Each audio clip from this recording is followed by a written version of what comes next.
Welcome to Toronto Maple Leafs Baseball on YouTube, presented by TD Canada Trust. Ryan, we are finally here. Thomas West alongside Ryan Eakin, by the way. It's the Toronto Maple Leafs and the Barrie Baycats. Game one of the IBL playoffs, and the quest for the Dominico Cup starts now.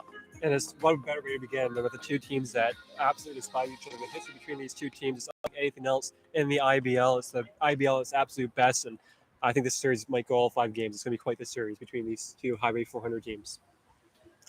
Jake Wilson is going to lead things off for the Toronto Maple Leafs. Angel Castro is the starting pitcher, a guy who's been getting better and better each start he has, and this really has to be Angel Castro's best start if the Maple Leafs want to have a chance against this team tonight. Well, he's going up against Trent Garces here. In my mind, is right there with Claudio Custodio as the best pitcher in the IBL. We know what he's done in the past for the Baycats. So Castro, no question, he has to match that in this game. First pitch is a ground ball by Jake Wilson, fielded by Jose Vinicio. Throw to first, and it's in time, and that may have been a tag applied there at first base as well by Jordan Castaldo, and good to see him healthy at first base. It makes a difference, with all due respect to Damon Toppel. You add some height and Jordan Castaldo at first base, some better mobility, and you see it on that play, because otherwise that was going to be a leadoff base runner for the Baycats. Here's Owen Jansen, .357 batting average in the regular season. It was a fantastic year for Owen Jansen. He's up in the number 2 spot. First pitch is hit on the ground to third base. John Salazzo fields it on a couple hops. Has to be quick throw to first in time, and that is a fantastic start for Angel Castro. Minimal pitches thrown to get 2 outs against the Barrie Baycats. And that's Angel Castro in a nutshell. He's going to pitch to contact, not a ton of strikeouts, but he can induce some weak contact. And that's kind of why the Maple Leafs wanted to keep him away from Chrissy Pitts, because we know at Chrissy Pitts, these bounces, everything that comes with playing at this ballpark. But there's no question, 2 quick outs. And this happened last time he faced the Baycats, right? He had a quick 3 up, 3 down, and at least had a 9 spot in the bottom of the first. So Castro's doing his part right now. Ryan Rio is the number 3 hitter for the Baycats. His first pitch is hit in the air to center field. Back goes Connor Lewis. He jumps, and it's over his head and off the wall. It bangs up against the wall in center field. That'll be a single for Ryan Rio. He laced that ball to center. Ryan Rio has power, leading the Barrie Baycats in home runs this season with 6. And he has a long single to start off his playoff campaign here in 2022. And that brings up Branfy Infante. Rio and Infante, the only 2 Baycats left from that dynasty from 2014 to 2019, and Infante only playing his 2nd away game of the season, but there's no question he's all in and trying to get the Baycats another championship. Yeah, just 54 at-bats this season for Branfy Infante as he hits a ball on the ground to third base. That's fielded in foul territory by John Salazzo. There's no question Baycats manager Josh Matlow telling his guys to swing early, right? Castro's throwing 6 pitches right now, or 5 pitches. All 5 have been strikes and a lot of contact early on here.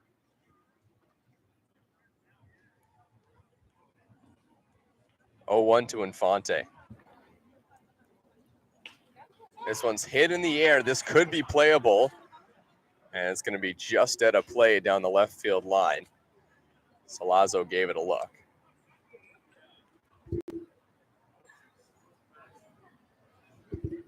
Baycats have looked at just 1 pitch right now. Every other pitch has been swung at, so no question Castro's looking for some swing and miss on this pitch.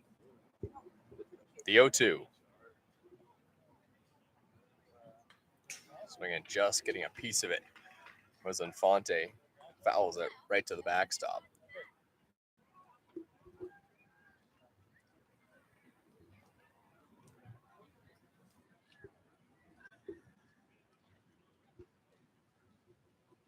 Another 0-2. Tons of strikes in this first inning from Castro.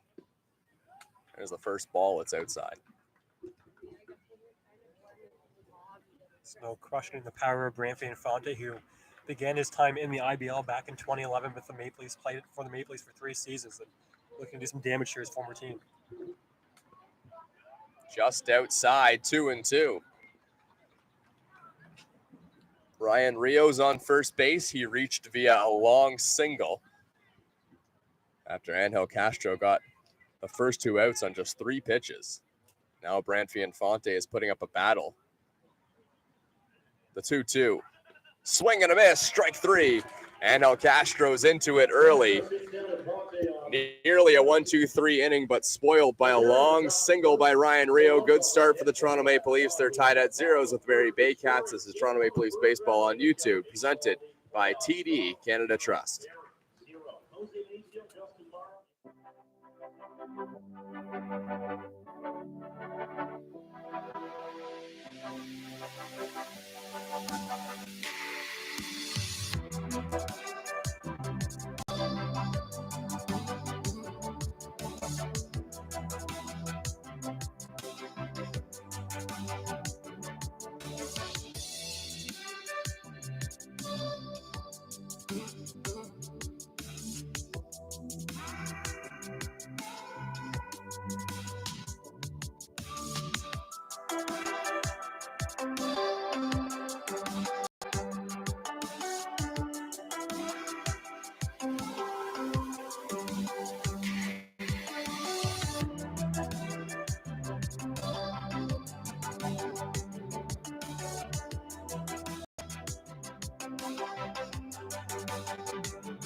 Back here at Dominico Field, Jose Venicio leading things off. It was a good inning and a good start for Angel Castro.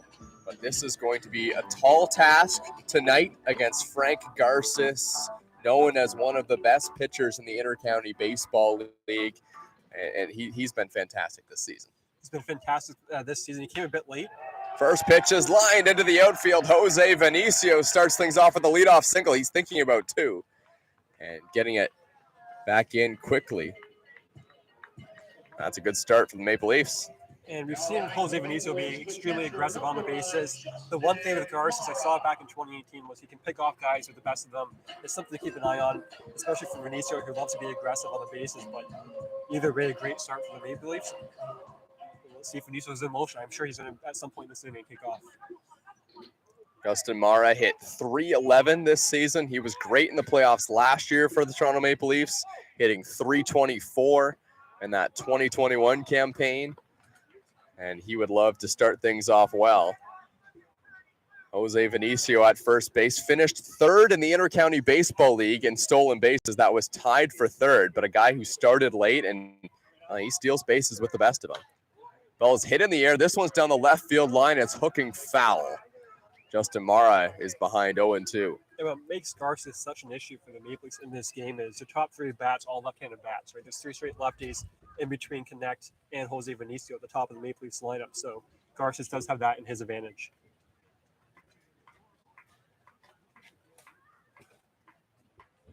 The 0-2 from Garces. This one's lined to second base, a diving stop. It goes off the glove of the shortstop.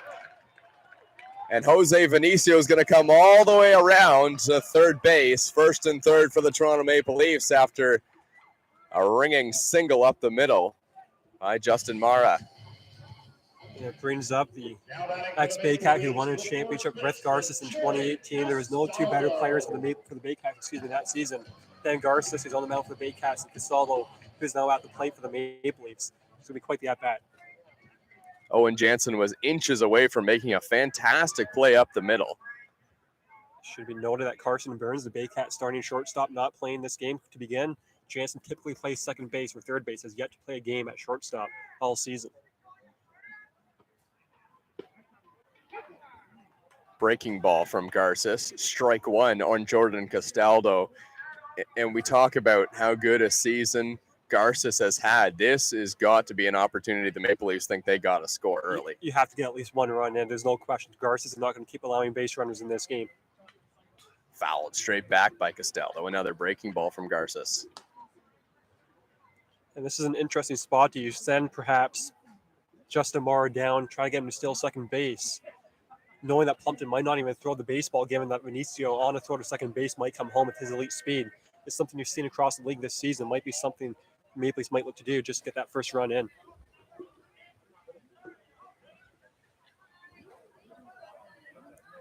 Another 0-2. It's got a big lead. Swinging off foul off the catcher. That was just a fraction of a baseball that Jordan Castaldo caught on that breaking ball. Stays alive. It's 0-2. Have to find a way to get a ball deep enough to bring home Vinicio. No question you need to run this inning.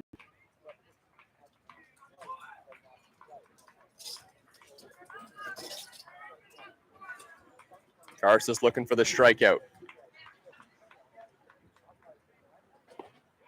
Outside corner, strike three called. Jordan Castaldo goes down looking on 4 consecutive breaking balls, and that brings up John Salazzo, who is the RBI guy this season for the Toronto Maple Leafs. 47 RBIs, one away from that league record, single season record at the Toronto Maple Leafs, set by Sean Riley. And he did text me after the game saying, yeah, you should have told me. I was asking, do you want me to tell you?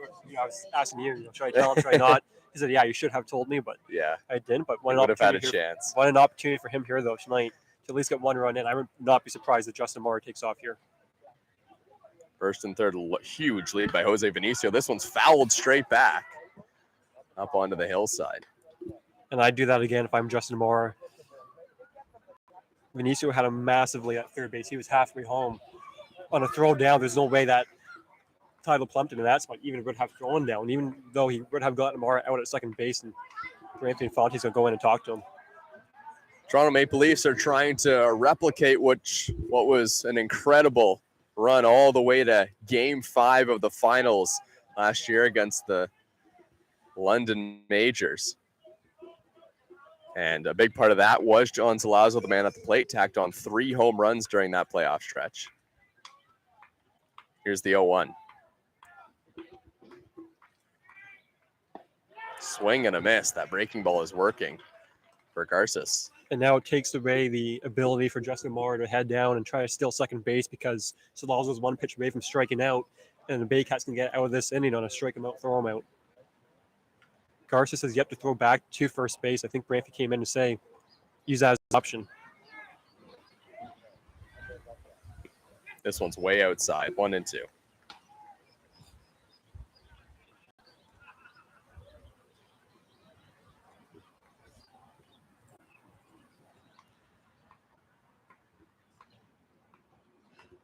.384 ERA for Frank Garces in the regular season. There goes Justin Morrow. This one's hammered on the right field line, but foul. The hit and run play was on for the Toronto Maple Leafs, seeing the number of strikes that Frank Garces has been throwing this inning. 11 strikes, 1 ball, and I think you have to try it again. I think you have to send Morrow and make Tyler Plumpton throw him out. Otherwise, it could be 1-0 Maple Leafs on a run down by Vinicio. He once again had a massive lead. He was halfway home. Garces would love another strikeout or a sharp ground ball somewhere to a middle infielder. Vinicio, an aggressive lead down the third baseline. It just fouled off.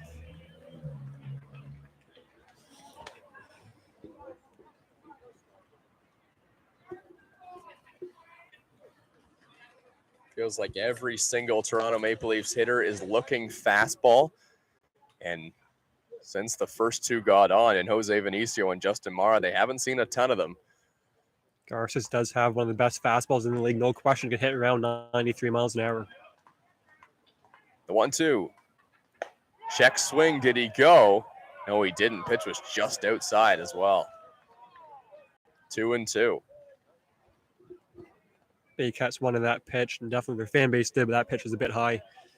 And I think once again you have to send Justin Moore on this pitch. 9 home runs for John Salazzo in the regular season, 47 RBIs, and a .333 batting average. It's a big lead for Justin at first. See Garces throwing back. Garces looks him back. A great jump at first base. Swing and a miss, strike 3. But going up to second base is Justin Mara, but the Barrie Baycats will take that all day now. They're one batter away from stranding third base with nobody out for the Toronto Maple Leafs. And no question, the pressure's on Connect here. You have to get at least one run because once again, you're not going to be allowing many base runners in this game. Garces won't be anyway. So when he does, you have to capitalize.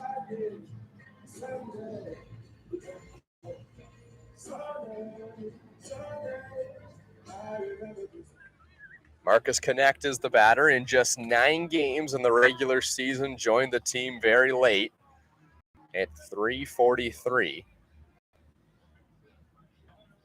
Marcus Connect will reach exit velocity with the best of them.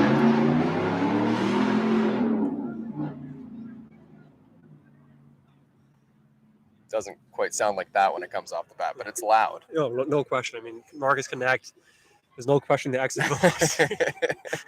No, it doesn't sound like that. Connect hammers one on the ground. That one's going to get through and will score a run. Rounding third base is Justin Mara. He gets the wave home. The throw is wide. Marcus Connect moves up to second. He was thinking about third. And the Toronto Maple Leafs are out in front 2-0 on the RBI single by Marcus Connect. It didn't sound too loud. Definitely didn't sound like that, but you didn't need it. It's a nice soft ground ball past Brendan Coley at third base, and Marcus Connect comes up with thus far the biggest hit of the Maple Leaf season and gives at least a 2-0 lead. And this is one of the things I was talking about. He was even talking about it to a couple guys on the Baycats just prior to the game. I was saying this is Frank Garces' first game at Christie Pitts, and you never know how a guy's first game can go at Christie Pitts because that mound is not quite like the mound you see in any other ballpark. This stadium, the atmosphere, it's all different. So when he does allow that couple base runners to begin, you have to capitalize, and the Maple Leafs have. So here's Connor Lewis, one of the best hitters by the Toronto Maple Leafs in the latter half of the season.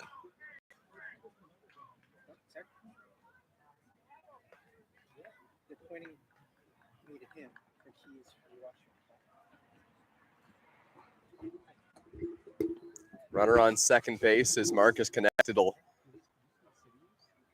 probably be charged a fielder's choice to get to second base.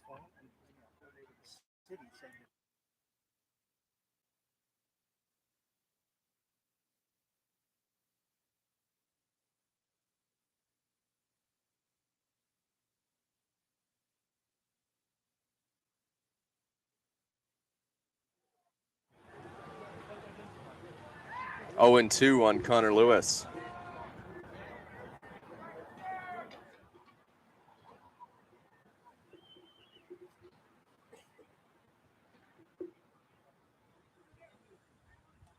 Marcus Connect stands at second base. Garce is trying to get out of this inning.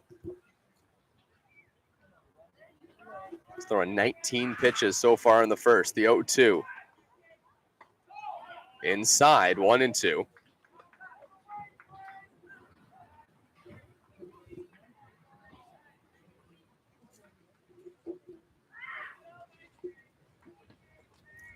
Well, Frank Garces has had his fair share of spectacular outings in the regular season, but did give up 6 runs in 2 innings against the Welland Jackfish in his last start of the regular season. Here's a ground ball, softly hit. Owen Jansen charging, has some trouble getting out of the glove, and the throw goes down the line. Marcus Connect will come in to score, and the Toronto Maple Leafs lead 3-0.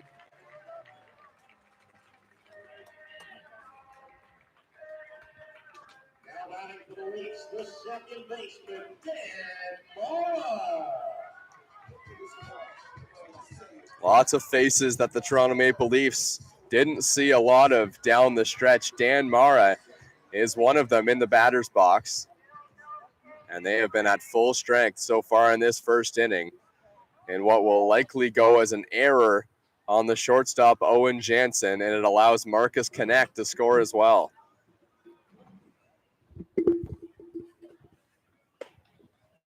Pitch is over the outside corner.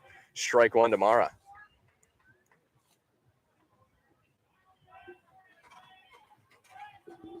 Just to get back to that last start by Garces against the Welland Jackfish, it was part of a 14-2 loss to Welland, which here's a ball hit in the air to center field pretty well.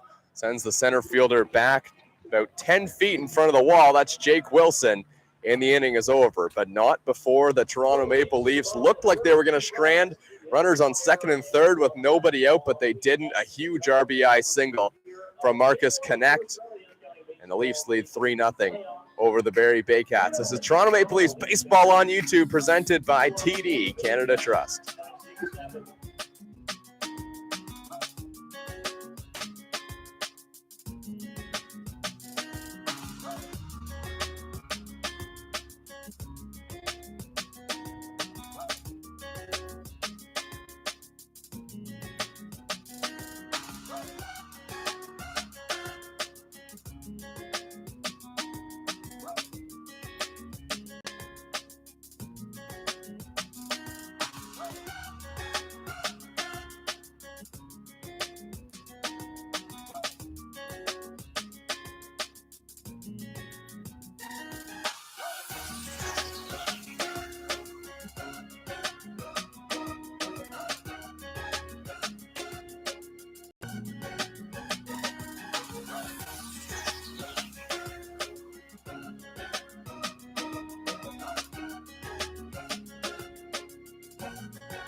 Welcome back to Toronto Maple Leafs Baseball on YouTube, presented by TD Canada Trust.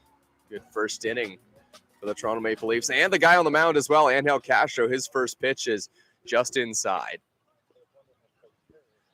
And always the most important thing is for any team, you get a nice lead, you have to have a shutdown inning the next half inning. That's number one job for Castro this half inning. Adam Odd's the batter. 328 batting average in the regular season. Just 17 games. 61 at-bats. Odd is another guy who's an ex-Maple Leaf, was a Maple Leaf for a couple seasons, but has found a home with the Baycats, and he's a guy that's another left-handed bat, and that left-handed bat can play at Christie Pitts. This has been the best career year batting average-wise for Adam Odd. He's never had a season where he's played a ton of games. He was an all-star that one season with the Bandits in 2016, 2017, yeah. 2015, I should say, at 372 batting average. That would do it. Here's the ball hit on the ground to second base. Dan Mara fields it, throws on to first, and an easy first out for the Toronto Maple Leafs and Angel Castro. That's going to bring up the left fielder, James Anderson.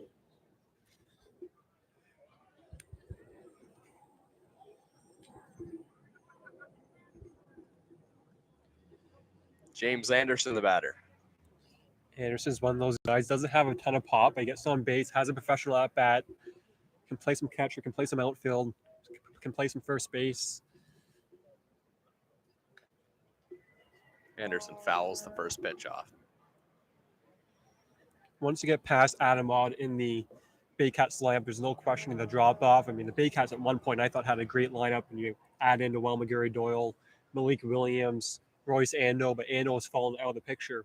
Malik Williams is not, able to come back to the IBL this season, and then Noel McGarry-Doyle's off for school. So the bottom half of the Baycats lineup is not as deep and as talented as that top half.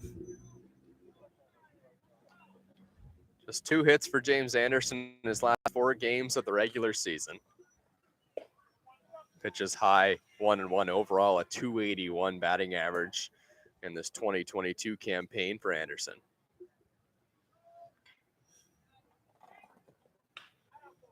James Anderson hits one on the ground to third base. Having trouble with it is John Salazzo. We made a nice sliding stop, but smartly puts it in his pocket once he tripped over that right knee. Likely will be an infield single for Anderson.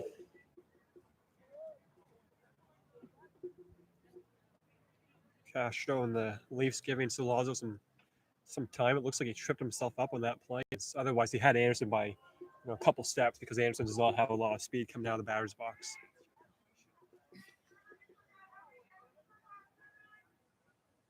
Castro's pitch lined into the outfield.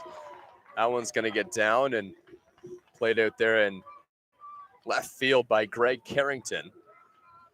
2 on with 1 out for the Barrie Baycats, trying to answer the 3-run bottom half of the first inning that the Toronto Maple Leafs put up. And that's one way to stay in the lineup if you're Brendan Coley. He's scheduled to come out of this game at some point once their shortstop Carson arrives. But how do you take out a guy that has, as of right now, the hardest hit in the game for the Baycats? It brings up a guy like Plumpton who, we talk about not a lot of power, but he gets on base a ton. He's been one of the better catchers defensively in the league this season, let alone what he does defensively for the Baycats. So an opportunity for them to have a nice half inning here from top of the second to the bottom half of that lineup. Castro's pitch in there, strike 1. Yeah, you talk about not a lot of power, really not a lot of power for Tyler Plumpton. He is a pure batting average guy, and he does a good job of it. A .351 batting average this season for Tyler Plumpton. No home runs, 1 double. Yeah, there's no question. If you need a base hit, you need a guy to get a ball deep in the outfield. It's Tyler Plumpton. Can do it. Plumpton does just that, lines a single into the outfield. The Barrie Baycats are going to hold the runner at third base. The throw was relatively on line out there from Marcus Connect. And now the bases are loaded with just 1 out. And we'll see what the infield defense does here for the Toronto Maple Leafs. Probably just trying to get an out at this point. Yeah, there's 1 out. So in Juan Familia, and it's not another guy in the league that's more strikeout prone than Juan Familia. But in saying that, as is the case with many guys that are strikeout prone, if they run into a baseball, the Baycats are one home run away from taking the lead in this game. So you have to be on the lookout with a guy like Familia, but a ball on the ground can turn too. Juan Familia had 3 home runs this season, but struck 41 times in 96 at-bats. Big swing and a miss on a breaking ball in the dirt from Castro. Familia had 2 home runs in his IBL debut, and it looked amazing, but it hasn't gone his way since. But that batting average right now is the same as any other player in the IBL playoffs. It's a new season and an opportunity here for him to give the team the lead. Familia fouls it off. And Angel Castro, he's a veteran. He's really seen it all in all of baseball, every league, even a couple games with the Oakland Athletics and Major League Baseball. He probably knows he doesn't want to just groove a fastball here to Juan Familia. He knows he's swing happy. Now he's got him in an 0-2 count. It'd have to be high fastball if so. Castro does go fastball. This one's lined into the outfield. That's going to give the Barrie Baycats a 1-0 lead and maybe more. Here's a throw to the plate, and it was in plenty of time, but smartly scampering back to the bag. As the runner coming around third, that was Brandon Colley, and the Barrie Baycats go station to station. It's now 3-1. And right now, Castro's not generating any swing and miss, and he's going to have to at some point because, especially a guy like Jake Wilson coming up to the plate, there's not another guy in this league that loves swinging first pitch fastball than Jake Wilson, and that has to be known if you're the Maple Leafs at this point. So, no question, you're in trouble in this spot right now because top of the lineup coming up the Baycats, and the top of the lineup is legit. So this is Jake Wilson. That's a huge hit from the number 9 hitter. You mentioned Juan Familia did not have the regular season that he wanted. First pitch is swung on and missed by the Barrie Baycats center fielder, but the playoffs are a new beast. You look at point streak, stats are reset. It's all reset. Everyone starts at 0, and this is when it really matters for the Barrie Baycats. And an opportunity here for Jake Wilson, who absolutely crushed the Maple Leafs last season. I mean, going back to so many games, he had a batting average over 400 against the Leafs. Has been the case this season, but he's no question the most dangerous bat in this Baycats lineup. Here's a ball, little pop up. It's gonna flutter back out of play. Base is still loaded. Count is 1-2 on Jake Wilson. Angel Castro in a world of trouble in the first inning, but a ground ball away. It's gonna have to be a sharp hit one with the speed of Jake Wilson. High-end speed with Wilson out of the batter's box. Here's the 1-2. Angel Castro box in a run. Morris and the home plate umpire same time. They might talk this one out. So that was probably the most obvious balk we've 100%. ever seen, but it was obvious that Angel Castro thought something happened. I think they might change this one up. Here comes Takamatsu out of the dugout. Because everyone knows that's always a balk, right? So he's not throwing that baseball otherwise. Right. Yeah. Especially on an 0-2 count. So clearly he was told there was time.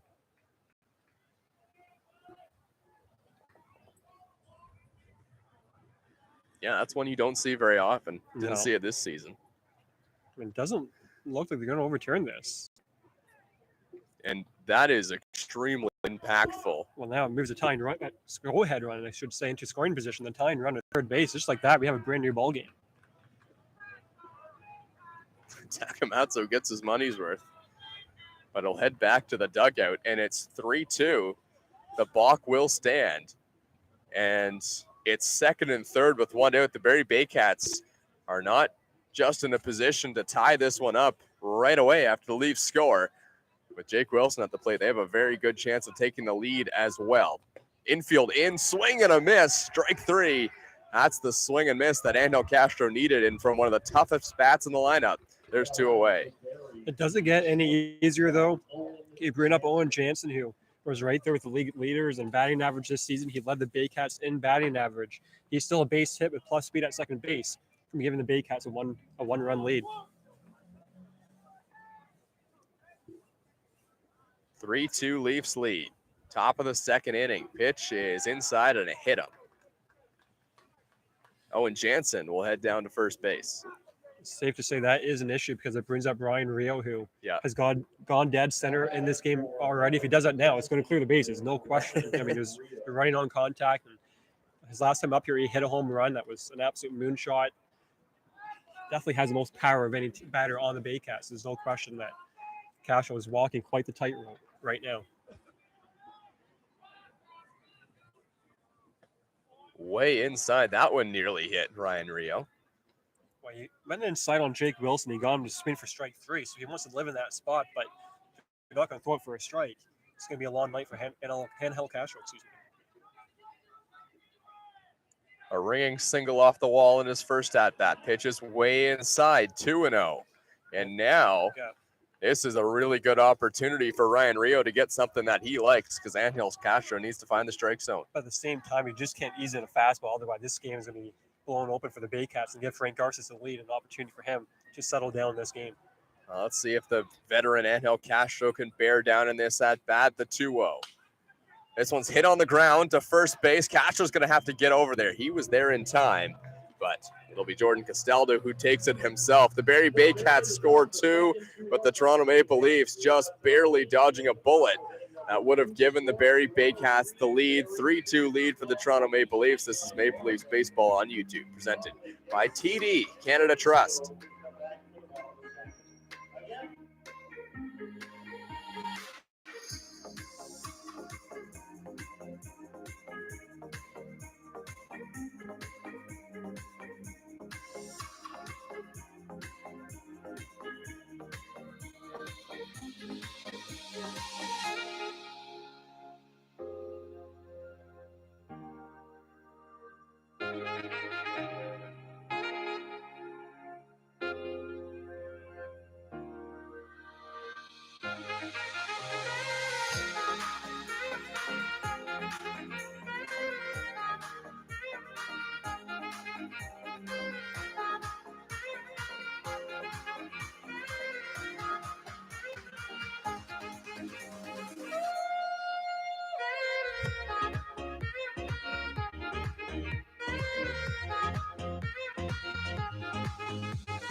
Damon Toppoli leading things off for the Toronto Maple Leafs here at Dominico Field. We lead the Barrie Baycats 3-2 in Game 1 of Round 1 in the IBL playoffs. Toppoli takes just outside, ball 1. And this is the series to watch in the Intercounty Baseball League. These teams were tightly matched the entire year. Oh, by the way, they don't like each other very much either. Yes. And you can't get any closer than this. It's the 4 and the 5 seed. Toppoli hits one in the air. This one's to right field. Going back to the wall and making a catch right in front of it is Juan Familia, who's had a great start to this ball game. Good defensive play and an RBI single as well. Yeah, the other playoff matchups are not looking to be all that close. I mean, London and Brantford, I'm not taking Brantford in that playoff series. And, Welland, Kitchener, the Panthers, I think they put up a decent fight, but I'm not expecting much. And then Hamilton Guelph might be interesting. Claudio will not be an option in that series until at least Game 3. You never know what Hamilton can do, but there's no question this is a flagship series of the first round. Yeah, you look at Hamilton, and they did not have a good season as a whole. There's no question about that. But there was flashes this year. I mean, They beat the Toronto Maple Leafs in their last outing against them, and it was like, geez, this is a legit team. Here's a ground ball to first base. Garces has to get over there. And did he get there in time? Yes, he did. Just in time to get Greg Carrington 1 away, 2 away. Adam Odd had to go way to his right. And, I mean, we shouldn't be surprised about that as well. Garces he was a legitimate major leaguer in his time. He's had some really valuable experiences at the highest level of baseball. And even going back to this offseason, he was pitching in the Dominican Winter League, right? So this is the guy that has all the experience that you need. And look at this game alone, right? The guy's getting hit around, but 22 strikes, 6 balls. I mean, that's going to do a decent enough job in this ballpark. So still a question that he can easily run the table the rest of the way in this game. Huge swing and a miss by Jose Vinicio. And I can't believe we haven't mentioned this as well, but I see Jose Vinicio batting from the right side, and Garces is a lefty. This is a lefty-heavy lineup, especially the big bats for the Toronto Maple Leafs. This should be a really good match for Garces. Yeah, there's no question that's the issue, right? And obviously, the whole idea, I think, for the Maple Leafs in this playoff series is if you can take one game off Garces, you'll be quite happy with that because Frankie's is so dominant against left-handed bats, and boy, do the Leafs have a lot of left-handed bats. So. Vinicio fouls it off. And you can look at it, it's 3-2, bottom 2. Either pitcher has yet to put a guy on via the base on balls. So these guys throwing strikes, getting hit around a bit, but keep their team in the game by not throwing any balls. Oh, is he ever? 24 strikes and just 7 balls for Frank Garces. Here's a little looper. This one could drop in the outfield. Juan Familia closes quickly. 2 good defensive plays in the inning, and the Toronto Maple Leafs are retired, but still lead the Barrie Baycats 3-2. This is Toronto Maple Leafs Baseball on YouTube, presented by TD Canada Trust.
Ranfi and Fonte leading things off. 3-2 lead for the Toronto Maple Leafs.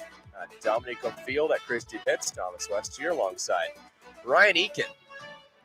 Chilly night here in Toronto. I got my sweater. That's good. That was the last second call too. I mean, last second. I was as I was leaving the house. I'm like, oh, I'm gonna bring a sweater. Sweaters are necessary. I saw on the broadcast it was 22 degrees to start off this ball game. It's less than that now. And Fonte fouls it straight back. Oh, inches away from going into the press box. That would have been fun. Or maybe not. Got two guys in there, so can't afford to lose anyone. Carlos Berti doing the PA tonight. He's a good baseball player. He might have made a catch. And Fonte, hard ground ball. Jose Vinicio fields that cool, calm throw to first base, one away.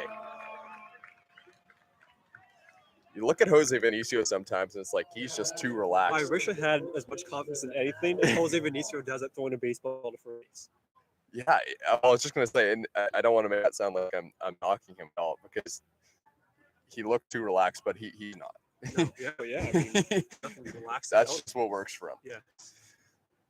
But he has to be feeling confident when he has the ball in his hands, right? I mean, obviously he's going to make mistakes. Every shortstop does, but to me, he's a top-tier shortstop in this league. He's a slick player. You don't make it to AAA without being a slick baseball player, I guess. Well, Adam Odd's the batter for the Toronto Maple Leafs. There's some truth to that. The signing bonus with the Boston Red Sox was way over $1 million when Vinicio was. So he had money, got money from signing with the Red Sox. Big swing and a miss by Adam Odd. Helmet comes off. Yeah, that's a good amount of money.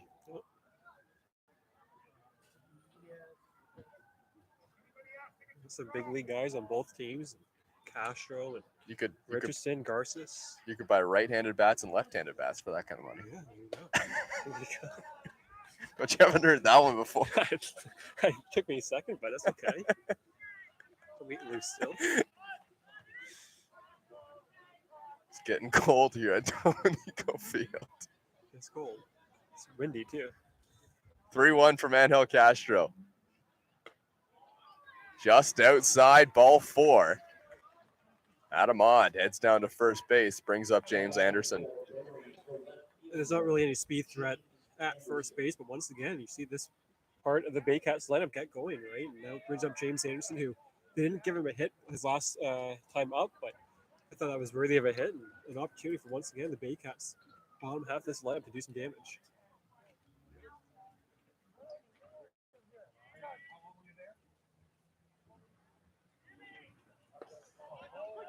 I have to say, though, this is playoff baseball. The weather, the wind. I'm not going to complain.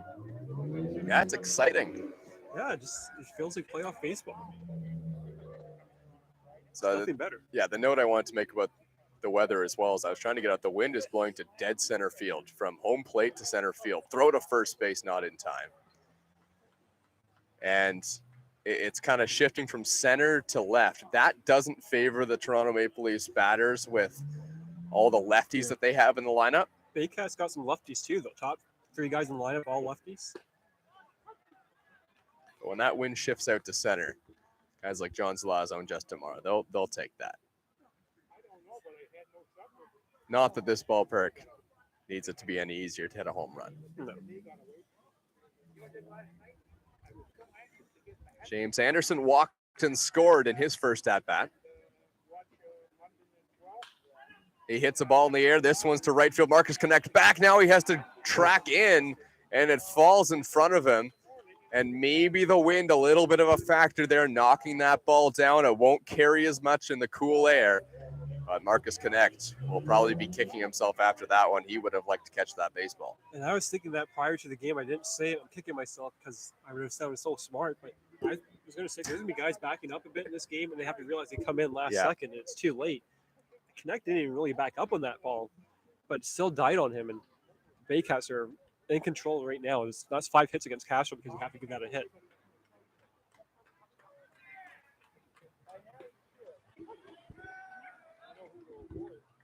Yeah, Anderson hit it well.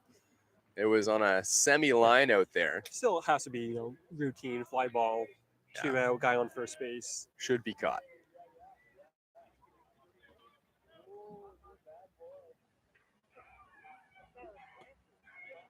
Big swing and a miss. Strike 2.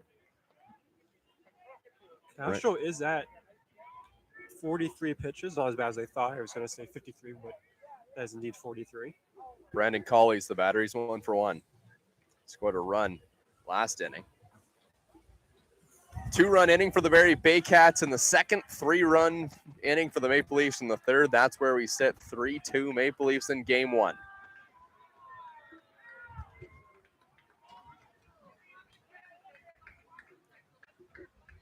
The 0-2.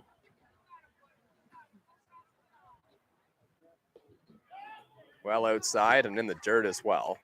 Backhanded spear by Justin Mara. The Maple Leafs have a guy like Jordan Castaldo who led the league in walks. This is the guy at the plate who led the league in hit by pitches.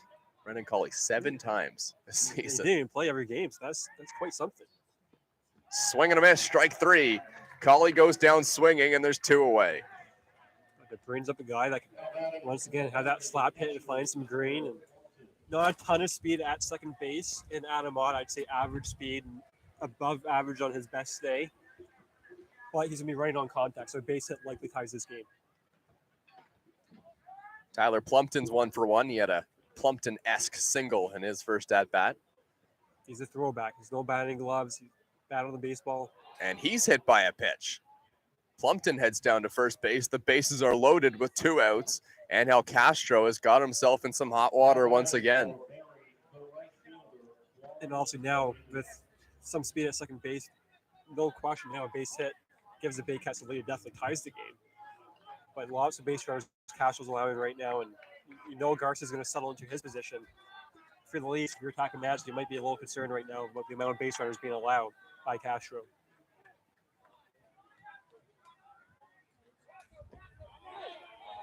Ball in the dirt. Check swing, he did not go around. That's Juan Familia who singled in his first at-bat. It's on, but they'll switch.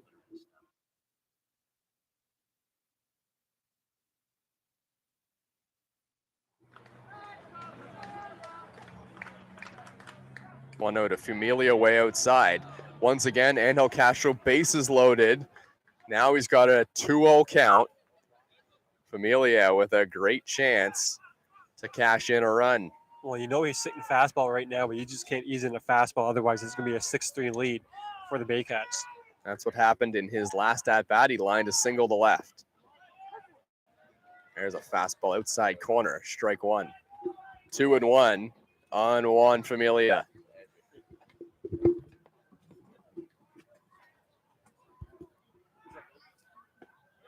Outside, 3-1. Will Juan Familia have the green light?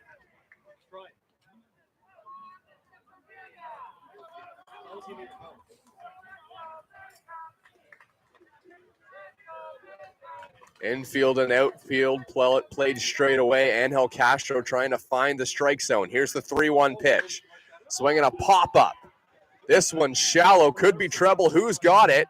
Going back is Marcus Connect. He makes the catch in the outfield. That one drifted out to right field. And the Toronto Maple Leafs and Angel Castro somehow escaped danger. 3-2 Maple Leafs are the Barrie Baycats. This is Toronto Maple Leafs baseball on YouTube.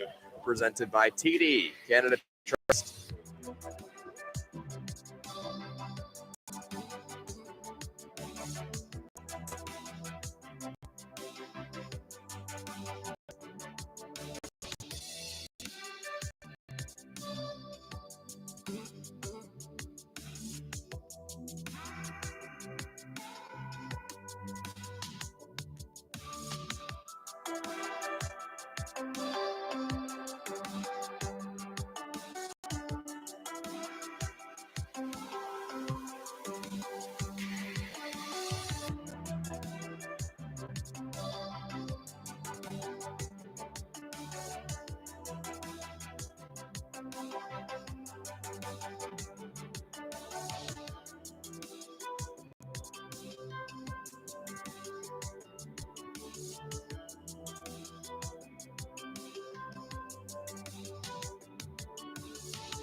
Welcome back to Dominico Field. Justin Mara leading things off.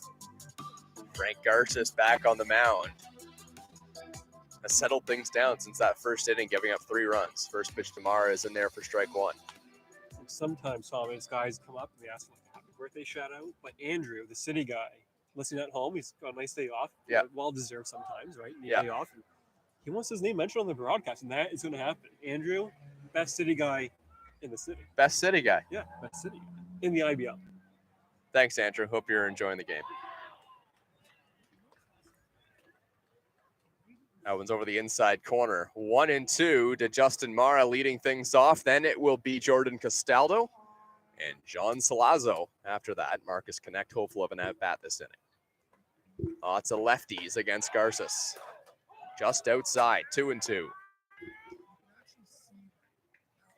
Baycats won in that call. Not really sure in that spot where Garces may have missed, but home plate umpire says he missed. This one's fouled down the left side. Heads up on the hill. No ice cream truck tonight, Thomas. Nowhere to be found. That's fine. Oh, I want ice cream on a hot day. yeah. Well, This isn't that. It's no ice cream. Sunday. 2-2. Swing and a miss. Strike 3. High fastball against Justin Mara. Here's Jordan Castaldo. And this is the issue for the Maple Leafs. It looks like Frank Garces has settled into Christy Pitts, at least lineup, and everything that comes with this ballpark. So if you're Cashel, the pressure's really on to shut things down the rest of the way.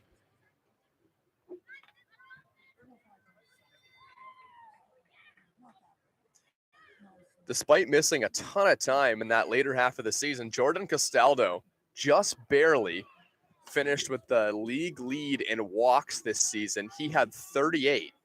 Can you guess the guy who was behind him? Well, I know it was Justin Mara. It's Justin he's Mara, coming yeah. close, yeah. He was the closest to his Yeah. teammate, John Salazzo. Jordan Castaldo. Yes. And Justin Mara is interesting because he was among the league leaders in strikeouts, the league leaders in home runs, and the league leaders in walks, and the league leaders in RBIs. He just does everything, There's always something that's going to happen every time he comes up to bat. Yeah. whether it's which a is positive or great negative. if you're a fan watching. I love action in baseball.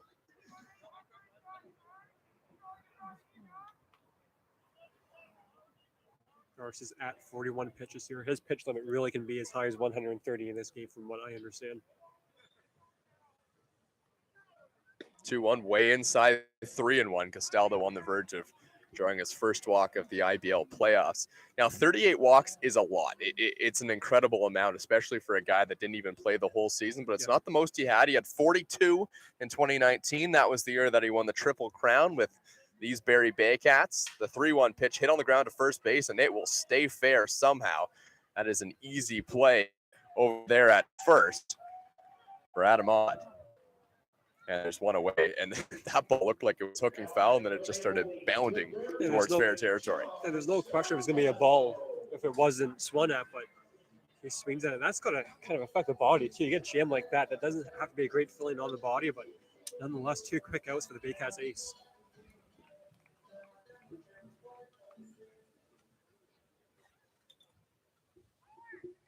John Salazzo's the batter.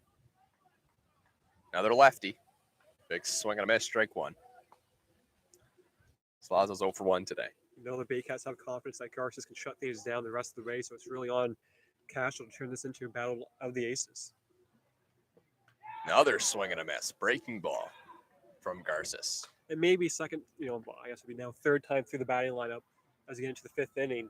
Maybe start to understand the patterns from a guy like Garces. He's throwing strikes, but it's curveball, it's breaking ball, fastball, all that kind of stuff. So it's quite interesting. He's keeping the Baycats off balance in this game.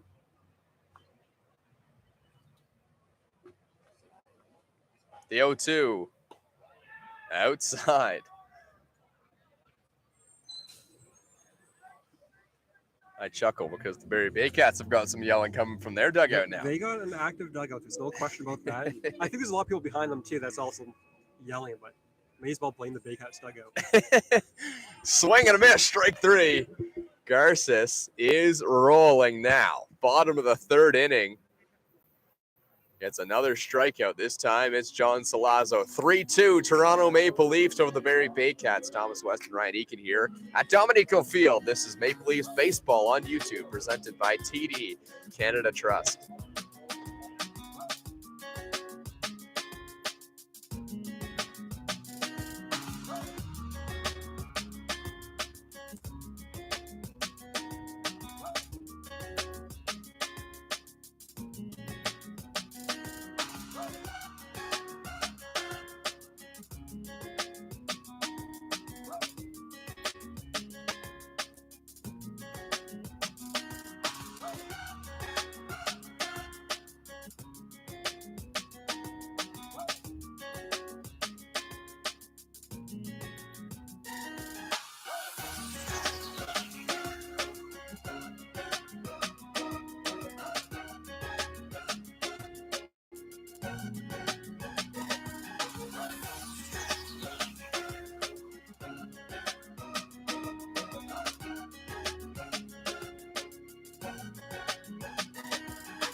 Jake Wilson leading things off for the Toronto Maple Leafs, top of the fourth inning. Angel Castro has had the bases loaded in his last two innings. Would love a clean inning here in the top of the fourth. Wilson, the leadoff batter. Pitch count wise, he's okay in terms of, the last 2 innings, throwing a lot of pitches and what have you. That helps because he threw only 10 pitches in the first inning, but he's allowing a lot of base runners, and that has to stop because Frank Garces has stopped allowing base runners on his side. Wilson struck out in his last at-bat on a high fastball. There's an inside fastball. Then he tried going to it on Jansen. He hit Jansen, threw a couple balls to Rio, but was able to get out of it. Low and outside, 2-1. It's been a tight strike zone for both Garces and Castro in this game.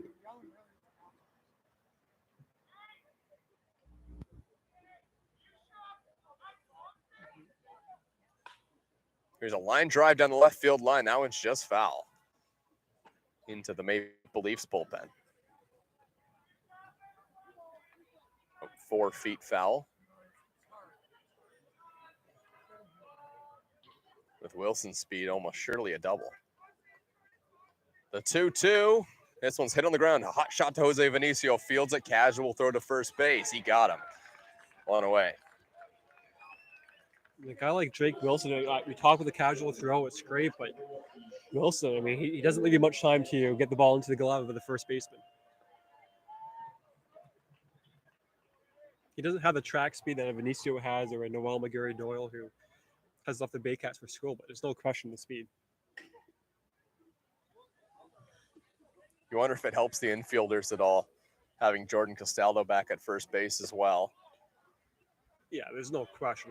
Castaldo's taller than Topley by a decent margin. Yeah, that helps. Yeah, I wasn't even thinking defensive ability. Yeah. It's the height. Well, yeah, it's absolutely the height. Yeah.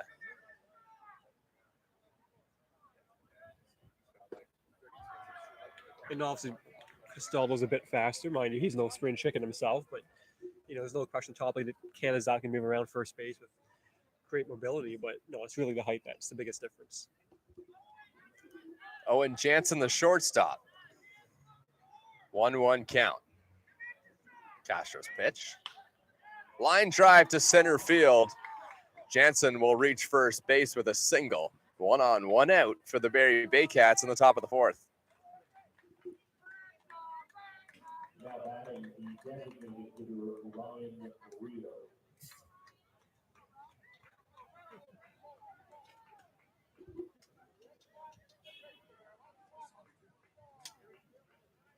Dangerous hitter in Ryan Rio. 1 out, Wilson on first base. And there's plus speed at first base, potentially a stolen base opportunity for Jansen, but might let just Rio swing this ball away and see what he can do. Brian Rio played on the Maple Leafs, have more than 6 home runs this season. I think that's safe to say.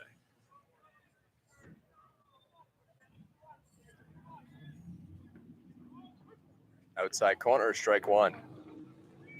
He went against the Jack, which I gave at home at Vintage Throne Stadium. He went dead center, which in that Baycats Stadium I've only seen 2 or 3 times in my last 10 years. So he's a guy that has insane power. Was drafted by the Phillies at one point. Didn't sign. He wanted to stay in school down in New Mexico, but no question that he has massive power. Inside corner, strike two. Yeah, I mean, the power comes from the 6'3", 275-pound frame.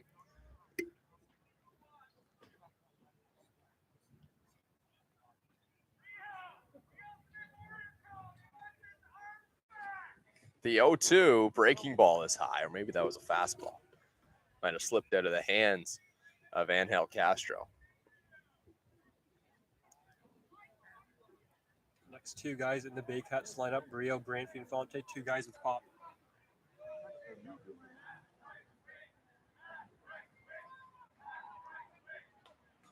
Fouled off in on the hands of Rio. Does all he can to get a piece of that one.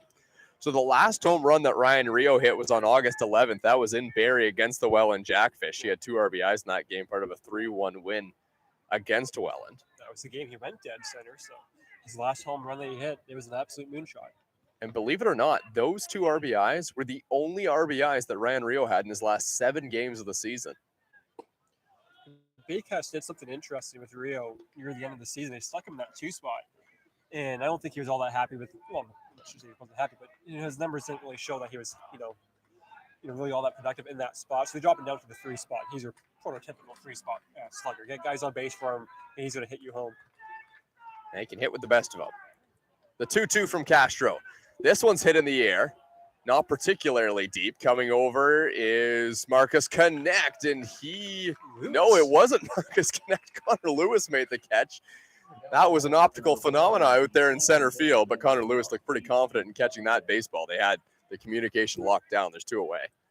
It's almost like a knuckleball for these outfielders in this game, right? The ball's coming at you, and Lewis didn't really move all that much. It ended up being a true F8 when it looked like it was going to be an F9. And that's the right play for Marcus Connect, too. Center fielder gets priority on those questionable fly balls.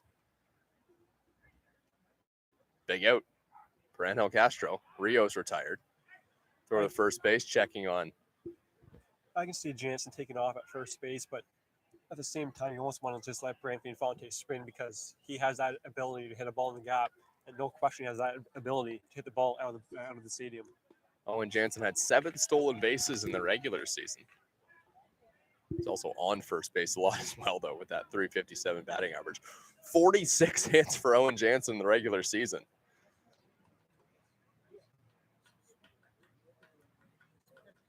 .01 is way outside, 1-1. Brantley and Fonte's the batter. I was with the Baycats last season, and they brought in Owen Jansen, and he reached out and he said, "Listen, I got a lot of buddies I played with. I want to become a Baycat." The Baycats management staff at that time was quite happy to add him, and he went back to school, but he was always going to be a piece for the future, and that future is now for Jansen and the Baycats. Bat comes out of the hand of Brantley and Fonte. Throw to first base in time on the run by Jose Vinicio. That was a much cleaner inning from Angel Castro. The lead remains just 1 for the Toronto Maple Leafs. 3-2 over the Barrie Baycats. Thomas West and Ryan Eakin here. This is Toronto Maple Leafs Baseball on YouTube, presented by TD Canada Trust.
Marcus Connect is the batter to lead things off in the bottom of the fourth inning. 3-2 lead for the Toronto Maple Leafs for the Barrie Baycats.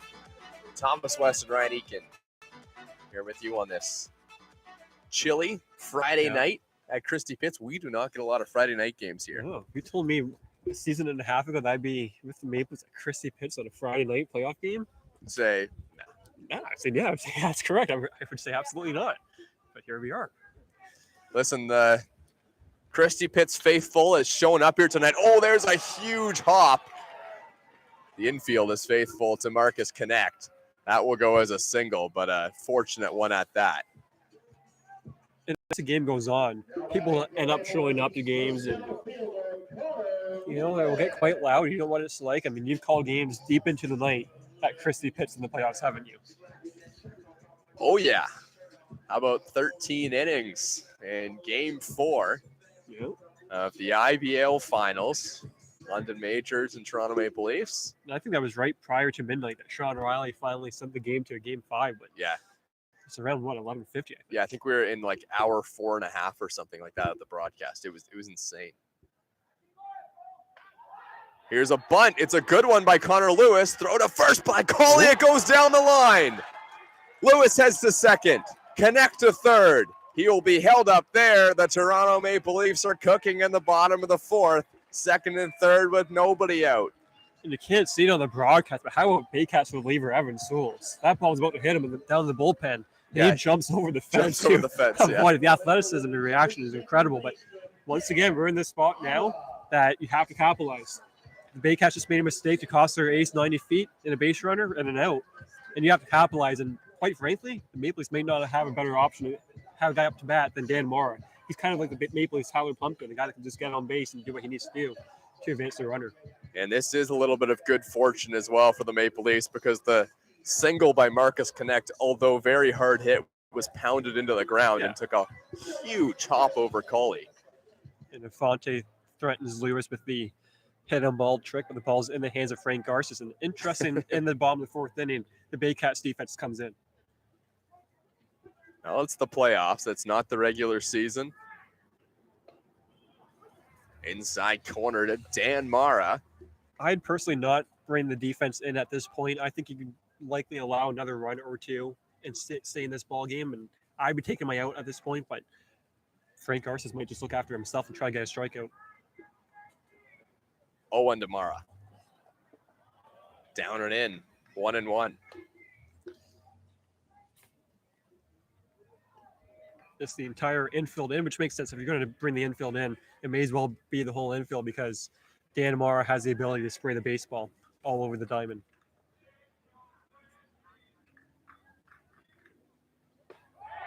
Inside corner, strike two. Dan Mara is coming off one of the best seasons of his IBL career in 26 games.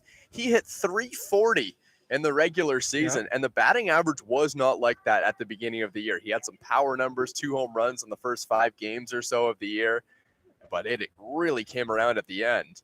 2-1, swing and a miss, strike 3. Mara goes down swinging. That's a big out number 1 for Frank Garces, but he's not out of the woods yet. Here's Damon Topley.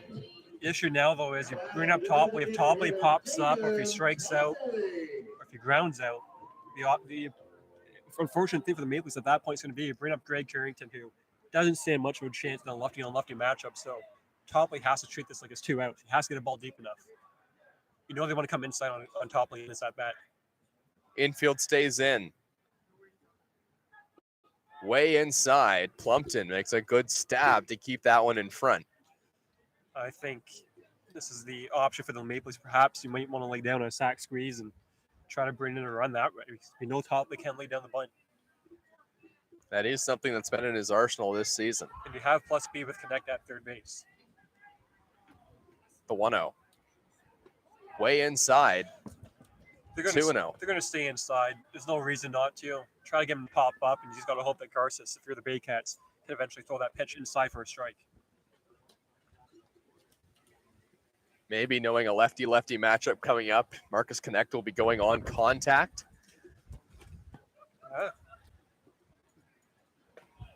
Pitch is high, 3-0. I'd give Topley the green light here, 3-0. Why? Absolutely. Why let Garces make the count 3-1?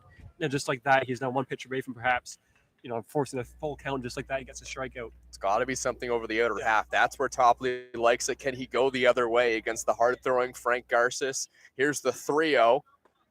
No green light. It's outside. Ball 4. So now, I think the defense is going to back up. Owen Jansen at least wants to look at backing up. This is a great opportunity for the Leafs. I think the Baycats should keep their third baseman in, because I think Carrington should lay down a bunt down the third baseline here. Although I will say Frank Garces is one of the better athletic pitchers in this league, so he might be able to make a play himself. I still lay that bunt down the third baseline. Greg Carrington was 3 for 3 in the last game of the season against the London Majors, and 2 of them were bunt-like. There are 2 infield hits in that. Yeah, Coley's right for it at third base, but I still lay it down. Finished the season with a 3.04 batting average. Pitch right down the middle, strike 1, not bunting. So the middle infielders are played back, hopeful of a double play, and the corner infielders are played in because they would like to cut down that run at the plate or hold them. Oh, yeah, they'd like to cut it down at home plate. That would be ideal. Fouled off, 0-2. Carrington is going to have to battle against a tough lefty and Garces. And for the Toronto Maple Leafs, it is Jose Vinicio on deck, and he can dish a ball into the outfield, no question about that. Carrington does not want to put that on the number 1 hitter, Vinicio. No, this is as tough of a spot as Carrington has been in all season. He's at 0-2. He's the best left-handed pitcher in the IBL. Can he find a way to get something in play? The 0-2 from Garces. Outside check swing. Did he go? No, he did not. Pitch was way outside. I think Garces can use his whole arsenal in this at-bat. He can throw a breaking pitch, but I think he can also blow a fastball by Carrington on a 1-2 count. Jose Vinicio on deck. The 1-2 now. Fouled straight back. Ooh.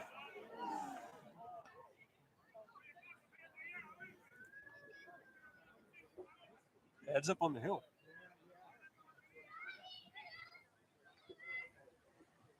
It's an army of kids going to find that baseball.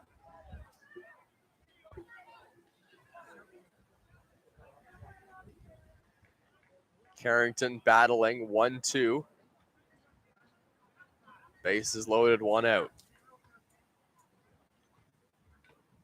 Fouls it off. Just barely getting a piece of that one, Carrington. Pitch number 63 coming up for Garces. It doesn't look like he's going to be able to go perhaps 8-9 innings in this game unless that pitch count really cools down a bit. Greg Carrington was the victim of a couple strikeouts in the regular season, had 40 of them and strikeout pro, no question. 135 at-bats. Here's the 1-2 again. Garces would love to do just that. Breaking ball, strike 3 called. Buckles Greg Carrington. And now Jose Vinicio will need to come up with a huge 2-out hit as his teammate Marcus connected to give the Barrie Baycats life in the first inning.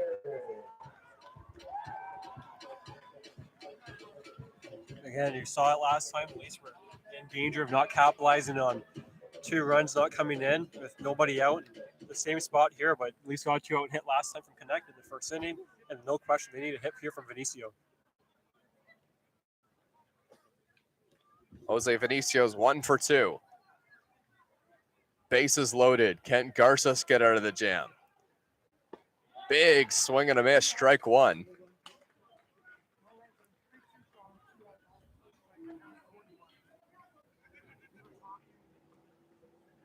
Justin Mara's on deck.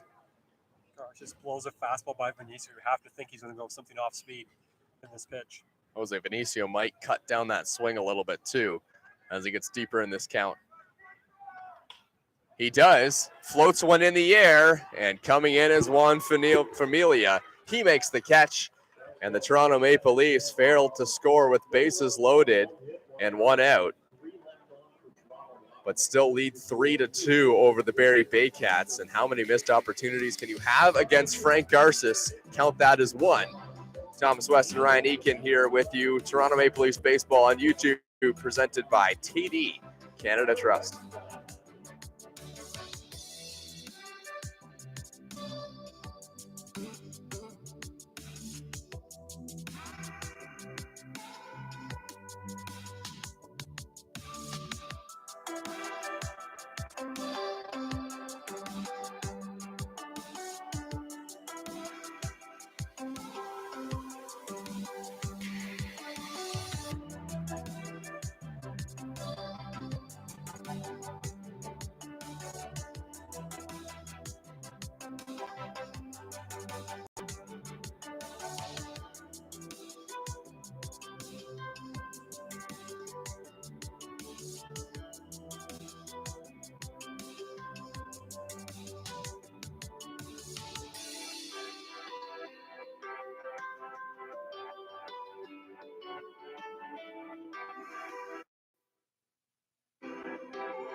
Welcome back to Toronto Maple Leafs baseball from Dominico Field. Toronto Maple Leafs and Barrie Baycats. This is game one of the IBL playoffs between the number 4 seed and the number 5 seed. Baycats coming in at number 5, Leafs coming in at number 4. It was almost like there was 3 tiers of teams in the Intercounty Baseball League. There was the top 3, which almost came down to a tie right at the end. London Majors and Guelph Royals had to play a tiebreaker game. And then there was the Maple Leafs and Baycats, who were sitting around the middle of the league. They were above 500. And then there was the bottom 3 teams in the league that were in a bit of a battle, other than Brantford for that final spot. Yeah, it's 2 wins on the season for the Brantford Red Sox. But the real season starts now. There you go. Listen, it does. Anything can happen.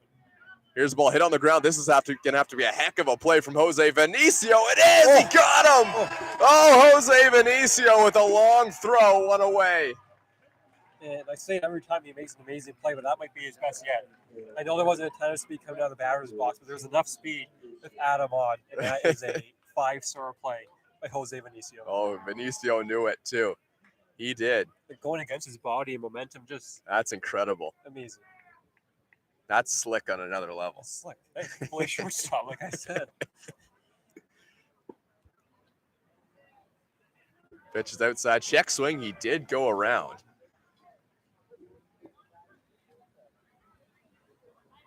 James Anderson's the batter. Top of the 5th inning, still out there, Angel Castro.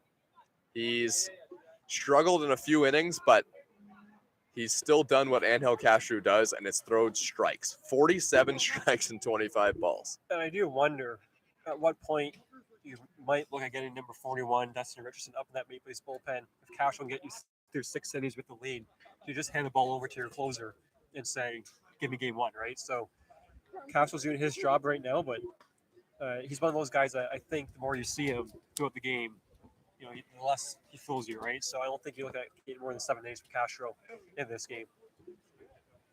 And now Castro at one point this season threw 134 pitches. There's a pitch over the outside corner, swing and a miss, strike 3, 2 down.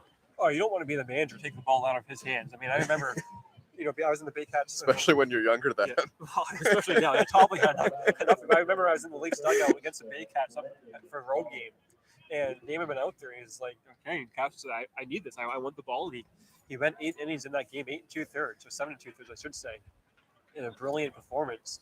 Yeah, it's tough to get the ball from Angel Castro. That's what you want. Cauley swings and misses at the first pitch, strike one.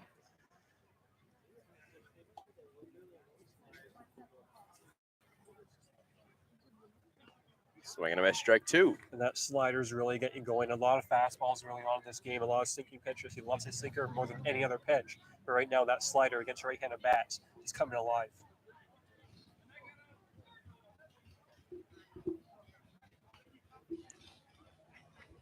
Angel Castro with 4 strikeouts in the game. Looking for another. Here's the 0-2, up and away. Castro has 4 strikeouts. Garces has 6.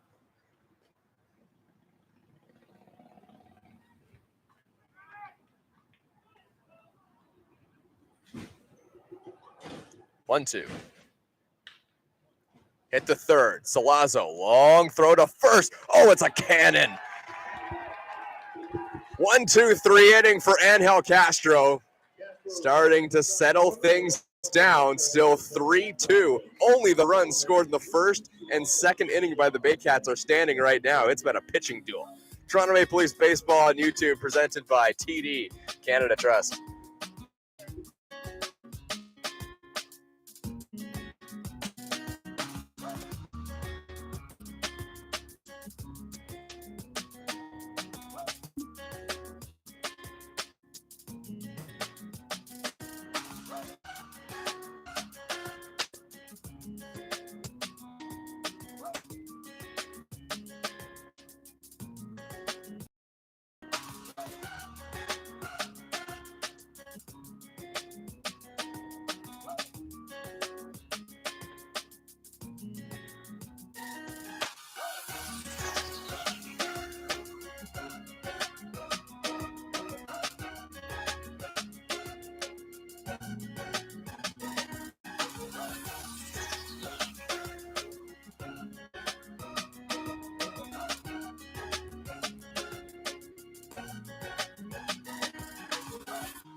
That was some real seasoned defense in that last inning for the Toronto Maple Leafs. And well, I mean, listen, Jose Benito, we know what he can do. John Salazzo, knock on the runner right now, looking great at third base, John. So that's what you need. Castro, the one thing with Castro is he doesn't get a lot of strikeouts, right? You can look at this game tonight. Castro has 4 strikeouts, so not too bad, but not anything that's nothing breathtaking. He pitches to contact, and that means you need your defense to make plays. And the Leafs defense right now is making plays. Justin Morrow, the catcher, leading things off against Garces. Boy, does Garces ever throw hard. This one's hammered down the line, foul ball. Yeah, when he was with the Baycats in his first stint, he was throwing around 95, which in this league, it's game over. That'll do.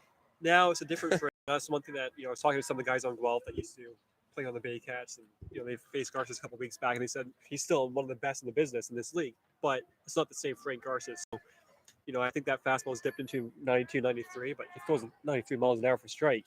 That place. Mara has been geared for the fastball. The first 2 pitches, 1-1. Another fastball, strike 2. That almost looks like it's tailing in. He's just so dominant, too, against left-handed bats. We've seen it in this game. Connect, get to him a bit. Lewis, but it's so tough against the left-handers. Chris Cox is throwing in that Baycats bullpen. Well, quick pitch. Breaking ball outside corner. Wow, quick pitch for a breaking ball after throwing 3 fastballs. Maybe with a guy on base, he throw a fastball or something, but quick pitch, breaking ball. It's kind of slick, too. Big league pitcher, man. There's something about these guys. Slick.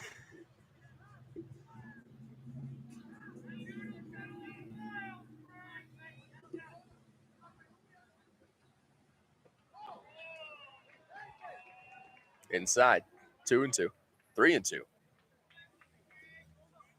Remember, Justin Mara, 36 walks in the regular season, second in the Intercounty Baseball League.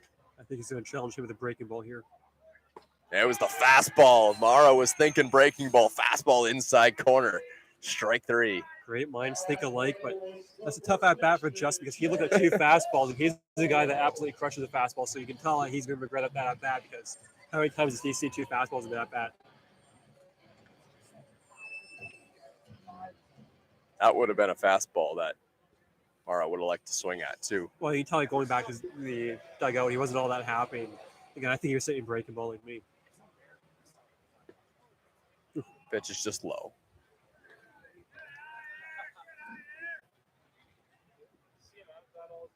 Huge hole to shoot for up the middle for Jordan Castaldo. The one thing that at bat did for Justin Marr was it continues to raise that pitch count for Frank Garces. He's looking to be around that 7-inning range in this game, which is, with the Baycats bullpen, you're still an above average bullpen. So it doesn't get any easier, but you want to do everything you can to get Frank Garces out of this ball game. This is pitch number 76. It's a slow breaking ball that misses outside. Again, I don't think you're going to see him get pulled after 105 pitches unless he starts really allowing base runners. I think the limit here is going to be 125, 130, but he does want to pitch game 4 on Tuesday night. That would be 3 days rest. So you can't ask about it for 130 and you turn around and 3 days later. Yeah, you say 135 pitches. Yeah. That doesn't seem like a limit. No, it's not the limit, I guess you could say. I mean, that's way over a regular limit. But I mean, he did it back in 2018. Again, that was on regular rest. But given how condensed this schedule is in the first round, can you ask him to throw 130, 135, or even 120? And say, hey, Frank, 3 days later, can you give me a complete game? So it's tough. Broken bat. Castaldo not happy about it. Garces gets over the bag, and there's 2 away. It's 2 at-bats broken for Castaldo now. And I was just going to say that. I'm not sure if he was mad about the at-bat or just... There's another guy in the league that loves his bats more than Jordan Castaldo. Yeah. I mean, his own bat order, he loves it. He gets a lot of them, but he's down 2 tonight. No. And Garces knows you have to pitch inside. You can't give Castaldo anything over the plate or even anything to Ray because he can pull anything with the best left-handed bats in this league. So Garces knows, and he's sticking with that game plan. Jordan Castaldo will have some kindling to start his fires around the holiday. Thanksgiving? Pitch fouled off down the left field line. I'm Labor always Day? worried when I say something stupid like Well, that. you That got he's Labor going to hit Day. a home run, and then Oh, that's okay. the clip that's going to be on YouTube, and it's going to be out of Yeah. context. I mean, the worst I said was I told Boscarino to bunt the baseball, and Boscarino goes dead center Yeah. against the Baycats last month. That was not my Yes. best moment. Yes, I made sure to include that Yeah, in the you highlights. could have easily started that 5 seconds later, but that's a Easily could silly have, job. but I wasn't going to. We exchanged some Moneyball gifs on Twitter, so it's always worth it. Oh, yeah. Yeah. Love that movie. Here's a high chopper. Oh, my goodness. It was off the plate. There's going to be no play. Nothing Owen Jansen could do. That was maybe 40 feet in the air off of home plate. Owen Jansen could have gone for a Tim's run, right? That ball still be up in the air. I mean, he had no chance in that one, so Lazo has his first hit of the game. 2 out infield single for John Salazzo. Here's Marcus Connect. If there's anyone that can hit a 93-mile-an-hour fastball, you'd have to think it's righty-lefty matchup for the batter. And Marcus Connect. Connect, a former third-round pick from the Jays. He has seen that velocity in the past. And there's no question he'd hit that coming from the right side. And he gets a breaking ball trying to backdoor it. That ball was down a bit. That could have been an enticing pitch and hit. If you're Connect, there's no way Garces got that out the way he wanted it to. Wind blowing straight out to left field. 1-0. Big swing and a miss, 1-1. Connect 2 for 2. And these are the at-bats that you love, right? Playoff, it's cold outside. You got one of the best right-handed bats in the league at Connect, the best left-handed pitcher in the league in Frank Garces. This is playoff baseball times.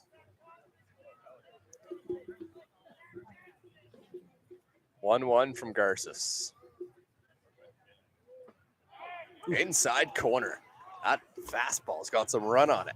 Yeah, I thought maybe a bit inside on that one. Connect didn't like it, but yeah, I would say that pitch, if that wasn't indeed a strike, is impossible to hit. You can't hit that pitch without breaking your bat. There's no chance. Marcus Connect actually got drafted twice into Yeah, he Major did. League Baseball, a 23rd round pick by Milwaukee, and then 2 years later, 2010, third round pick of the Toronto Blue Jays. Stayed in school at Connor State and went on to get drafted. Swing and a miss. Strike 3. Inside fastball right on the hands of Marcus Connect. And Garces has strikeout number 8.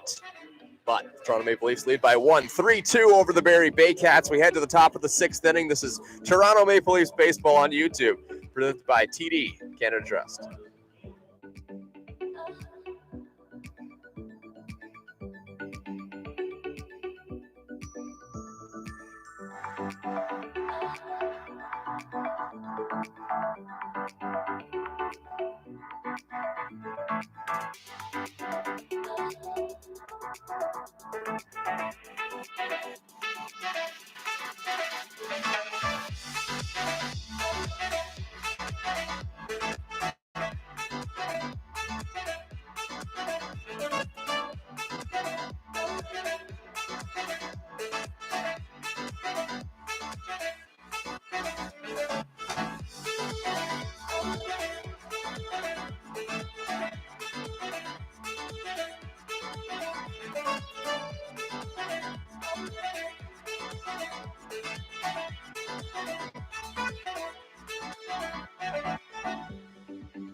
Top of the 6th inning, Maple Leafs leading the Baycats 3-2.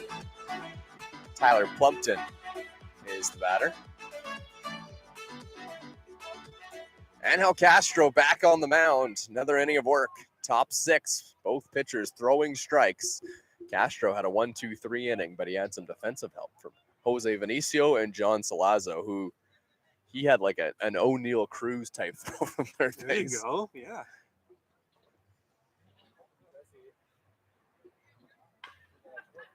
Ground ball third base side. There's no question in this league, pitching and defense, that gets you a championship, right? I've said it every time. I've been in this league since 2012. The best team with the best pitching staff has won each season. And the team with the best defense has won each season. Last year it was London. You had the Baycats dynasty prior to that. This league comes down to pitching. We've had quite the pitching matchup in this game. Another one fouled off. If you're at first base and you're taking that throw from John Salazzo, you're going to catch it. Like I have to get high. Is that what you're asking? No, I mean, because of the bullet. like, yeah. Yeah. Well, there's no question that John has a great arm. Like that's in the territory of like I'd be afraid I'm not going to catch the baseball. Well, that's what happened with Costello. Right? He lost in the sun, so he ducked down in Hamilton, and then he got injured because the Hamilton guy flew into his ribs. Yeah. There's no question that Salazzo has the velocity. Sometimes that throw though gets away from him sometimes. 2-2 here on Tyler Plumpton. Another one dished up the middle. Jose Vinicio can't reach it. It's into center field for a base hit. Tyler Plumpton just what do you throw him? He dishes everything into the outfield. Yeah, I mean, he's one of those guys that he doesn't swing for the fences, and by doing that, he cuts down his swing. There's not a lot of swing and miss with a guy like Plumpton, and you're seeing it in this game. He's a guy that has won a championship in the past. He's on that 2014 Baycats team, and he left for a bit after that and came back last year. But he's a guy that he fits on a team that's trying to get a championship, right? Because he gives you a professional at bat. He doesn't cheat you on effort. Tyler Plumpton is 3 for 3.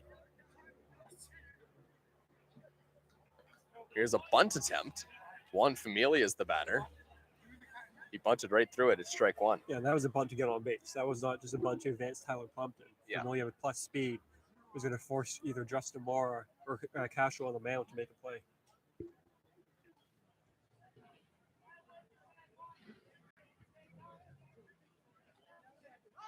Another bunt to try and He get went. on base.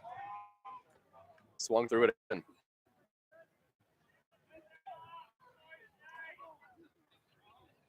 And that's the thing, when you shift a guy like Juan Familia, and it's not a huge shift, but it's enough that Familia could beat out a bunt single. No But question.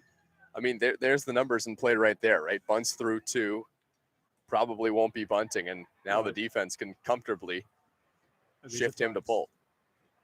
You got to throw him something to the outside here. In the dirt. It was outside. I think you got to go back to that pitch. If not high fastball, you just can't throw this guy anything really close to the plate. There's no need to, given his spin and miss. Make him be patient at the plate, something he hasn't been all season.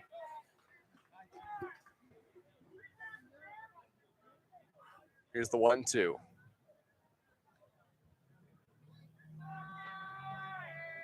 Swing and a miss, strike three. Strikeout number 5 for Angel Castro.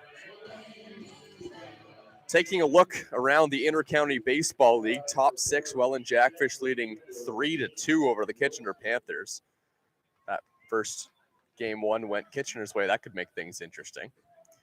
No, it went the Jackfish won that game, but it was close. Well, on pace to go up 2-0 that series, but it was close last night. And the Panthers had so many base runners in that game, but unfortunately for the Panthers in this game, Liam Wilson, their absolute all-star, has gone down with an oblique injury. That could always be tough.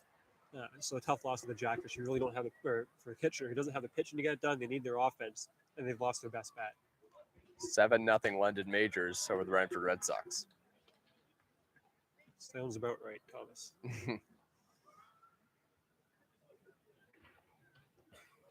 1-0. Castro facing the leadoff hitter and center fielder Jake Wilson. 4th time through the lineup for Castro. That leaves bullpen is empty. Swing and a miss.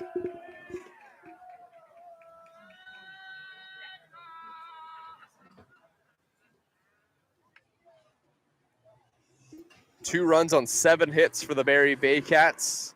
3 runs on 6 hits for the Maple Leafs. 1 on, 1 out.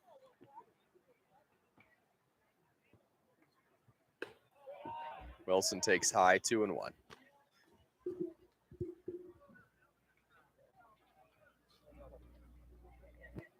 Jake Wilson wasn't always the leadoff hitter for the Barrie Baycats. No Noel McGarry Doyle.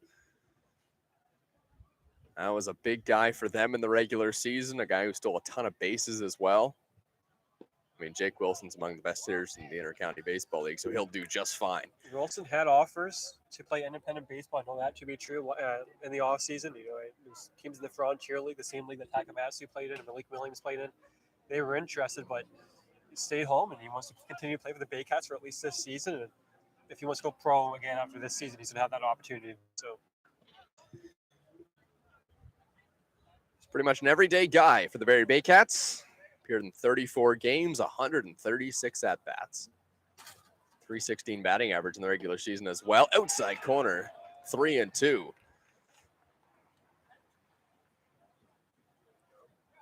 Castro falling behind in the count to Wilson, but paints a fastball. I could see Plumpton being on the move in this spot, but I doubt it given the lack of speed. And not a ton of speed at first base. We'll see. 3-2.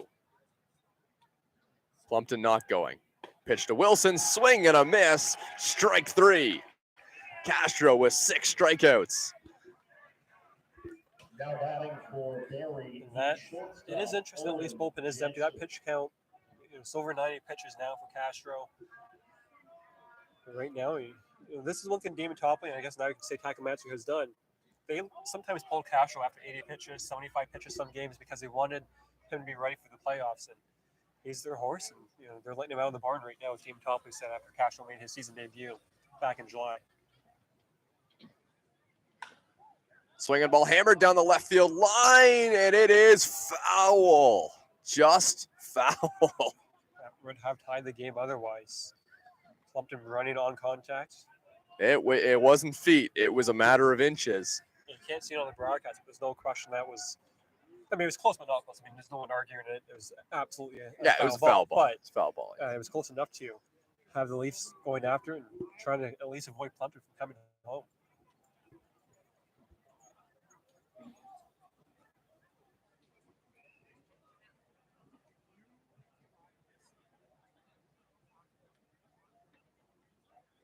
So just allowed strike one.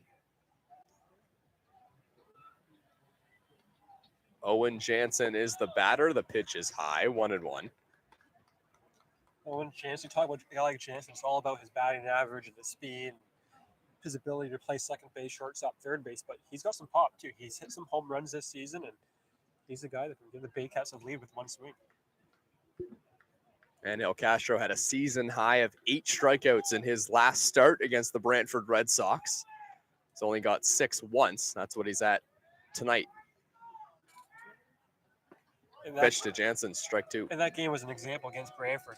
Kara Takamatsu gave him 5 innings, made sure he had that W in his column. But besides that, he pulled him after around 60 pitches and told him to get ready for game 1. And there's no question that he's been ready for game 1. Yeah, just 2 runs on 4 hits over 5 innings. 7 hits allowed by Castro this evening, but just the 2 runs. He has got out of bases loaded jams on multiple occasions. Can't come inside of Jansen. 1-2. Castro trying to get out of the inning. Jansen fouls it off.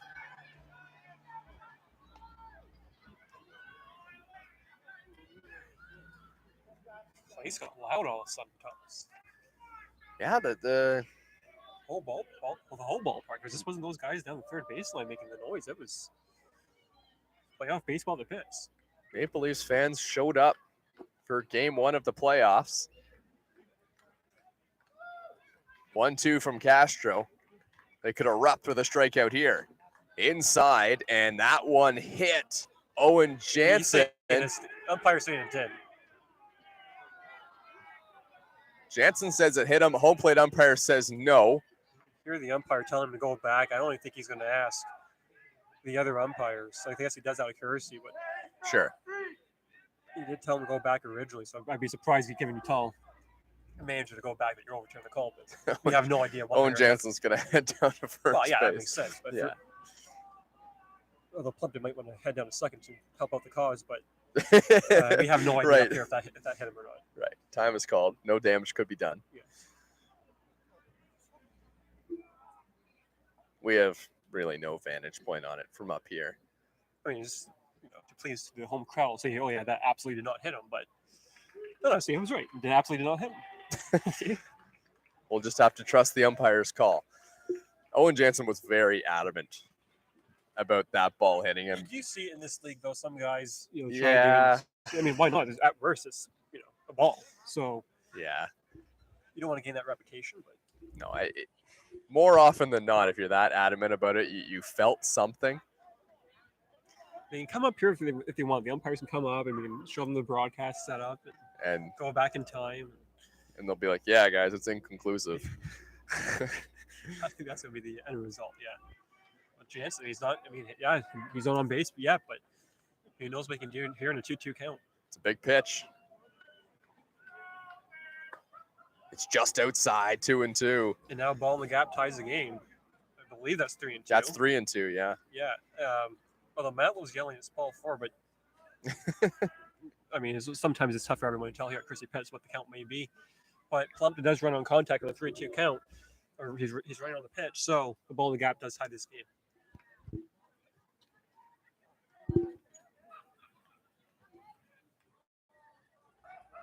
Plumpton's going.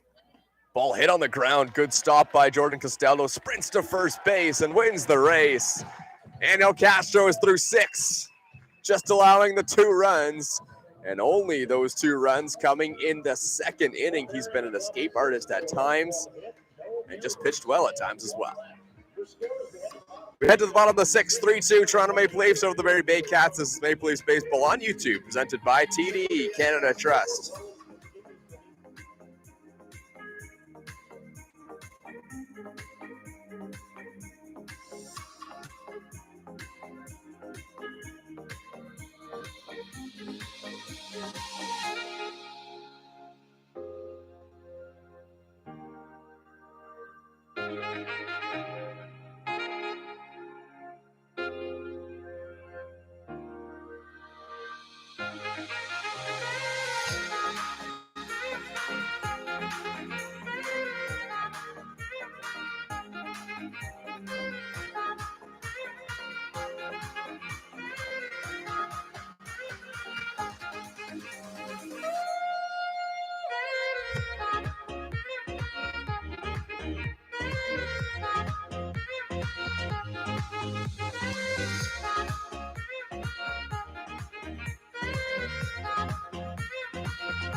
3-2 Maple Leafs over the Barrie Baycats. Bottom of the 6th inning. Here's Connor Lewis against Garces. Squares to bunt. Looking to get himself on. Lewis pulled back, thinking it was going to be a ball. It was called a strike. This might be Frank's last inning. Cashel at 100 pitches through 6, and Frank is getting close to that point too. Big swing and a miss, 1-1. So what's the state of the Barrie Baycats bullpen? Obviously, lots of rest. All guys, you'd have to imagine, will be available. Brad Greenson is your closer, although they might want to use him for Game 3, so they might try to avoid him if need be. Brandon Hillier, who was on that Baycats team in 2019, he's a guy that can come in.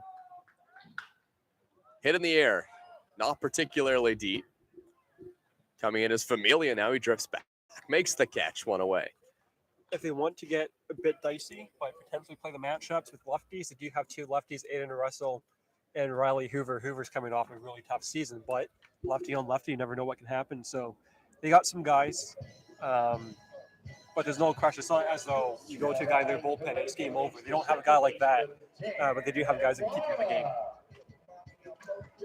What I love about this Game 1 is both teams think they can win this. There's no question about it. So we will see the A-tier guys. Yeah, and I understand there's another game at 4 o'clock, the next day, and then there's another game at 2 o'clock after that. But if you're in it, you got to try and win it. Yeah, if you're the Leafs, you can't hold a guy, let's say, like Dustin Richardson back. If you have an opportunity to have him pitch in this game, close it out, you ask the best pitcher in the league, and Dustin Richardson to hit. And they're saying that Dan Moore was hit by a pitch, perhaps. I don't think Mara thinks so. I don't think anyone. Third base umpires brought this to someone's attention. Oh, I think he was arguing that the Baycats were making a bit too much noise, perhaps. Well, I didn't really hear anything. I think that goes both ways. Yeah, the team of Castro has the loudest dugouts, though. I'm not sure what happened there.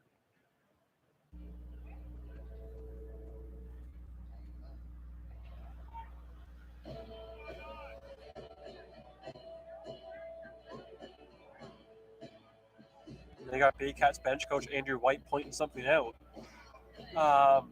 It might be. I think there's a fire in the outfield. Oh. I don't know if anyone complained about that. I think it may have been the Baycats. Yeah. Yeah, I've actually walked by there before. There's like a mini indigenous reserve. Yes. Where you see some of those ceremonial campfires happening out there in center field. You'd have to imagine that that's what it is. It's way off in the distance, though. Yeah, and some teams, like, I know the Baycats Stadium, they have fires all the time in their bullpen, and that's down the first baseline. I think that's nothing more than mind games. Pitch is fouled off. Pitch number 90. That was pitch number 90 for Frank Garces, who by all accounts is on pace to come over a 7th inning.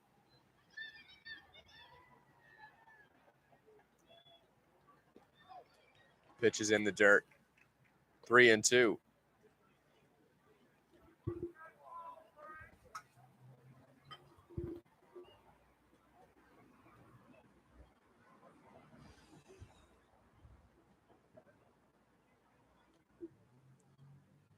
Dan Mara 0 for 2. The full count pitch is just barely fouled off. Cues it into the Barrie Baycats dugout. And you need an at bat like this, right? You need to get that pitch count up, and at worst, Dan Mara's going to have a 7-pitch at bat. Here comes pitch number 94. It's a big one. 3-2 count. Fouled off. Dan Mara putting up a battle. A major league at bat. Now, Garces has had a couple grind of an at bat. You know, go back 2 innings ago, he got Greg Carrington to foul back pitch after pitch, but he still won that battle. But again, that pitch count continues to elevate for a guy that is hoping to pitch on Tuesday. Damon Topley waiting on deck, waiting for this long at bat to end. Fouled off again by Dan Mara. He almost took that one into the catcher's glove. Just waiting for the pitch that he wants. If he gets on base, it might be the best bat by Major League fall season.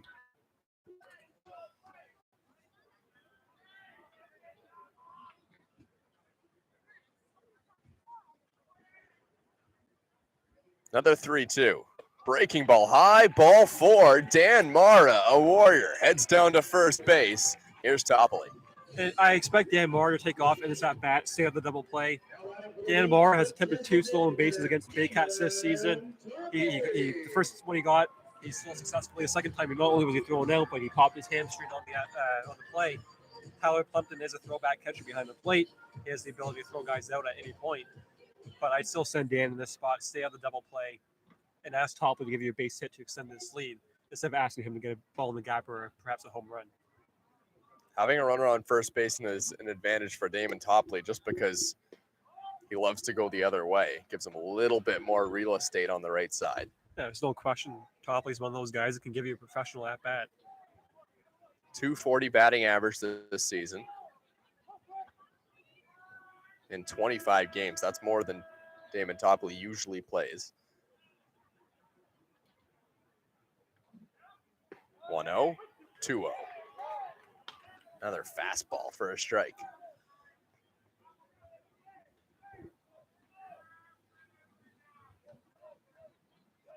Damon Topley struck out just 9 times in 96 at-bats this season.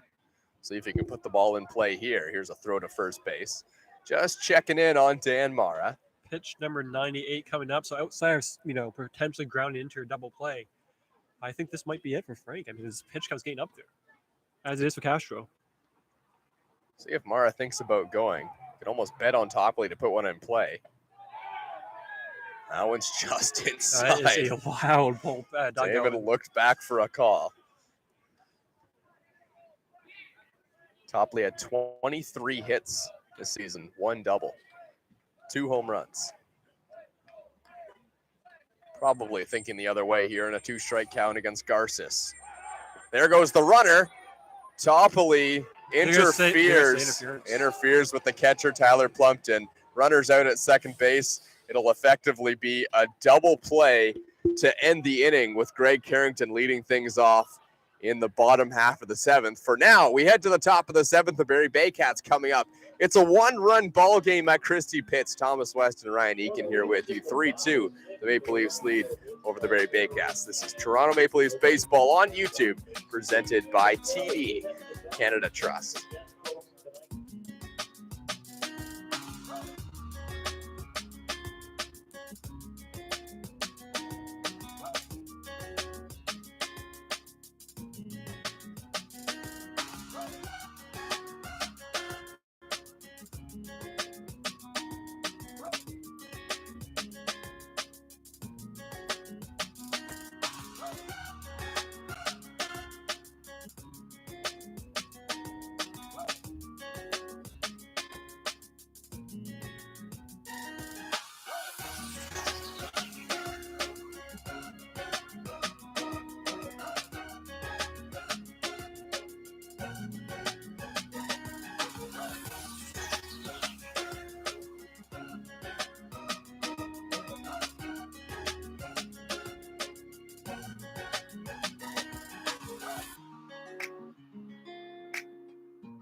The Toronto Maple Leafs will be happy to not face Ryan Rio with runners on base. He'll lead off the top of the 7th inning.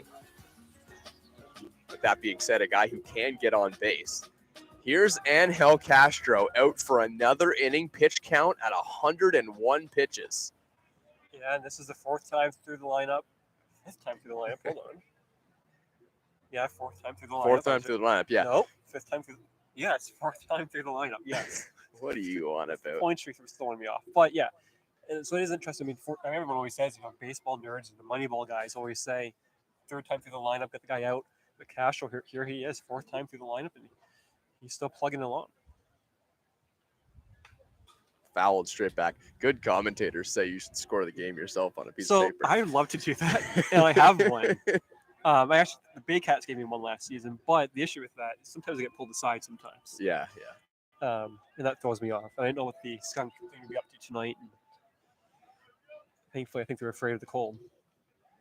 Yeah, I made that up. Did you? Yeah. I believe it, though.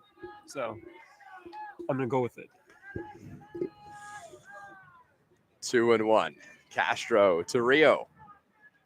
Big swing and a miss on a breaking ball.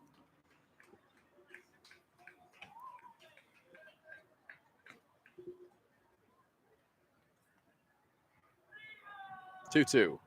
I do wonder, this would be an interesting move by Matlow. Does he pull Rio from the game if he gets on base here to bring in a pinch runner, knowing that he might come up again in a big spot in the 9th or 10th inning? He's done that in the past this season. Here's a high drive. This one's deep to right field and foul. Well, foul. But the pole's in my way, so I'm not sure, the spot that you're at, but I had no idea where that ball was. It's a good 20 feet foul. I thought he was pimping the home run, to be honest with you. I was just watching it. Yeah, he knew it was gone. He's innocent. Now he hits one to center field. This one could go back to the wall. It's gone. Game-tying home run in the top of the 7th for Ryan Rio, and we are tied at 3. We saw Castle for the 4th time, and we talked about Ryan Rio's power all night. He ties the game. This is what he does. Big moments. Ryan Rio's done it ever since he came to the Baycats in 2017, and he does it again. That is a massive home run to dead center as well.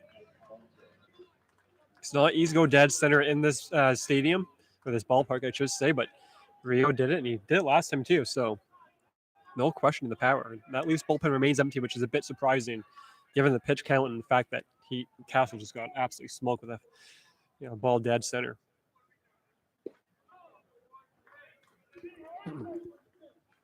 Pitch is taken for a ball. Brant Fee Infante is the batter. Adam Odd on deck. Infante takes low 2-0. Angel Castro taking a little bit of time, a couple deep breaths, trying to regroup after that mammoth home run by Rio. First of the playoffs, and if the Barrie Baycats make a run, could very well be first of many. Infante grounds one to third base. That one's foul.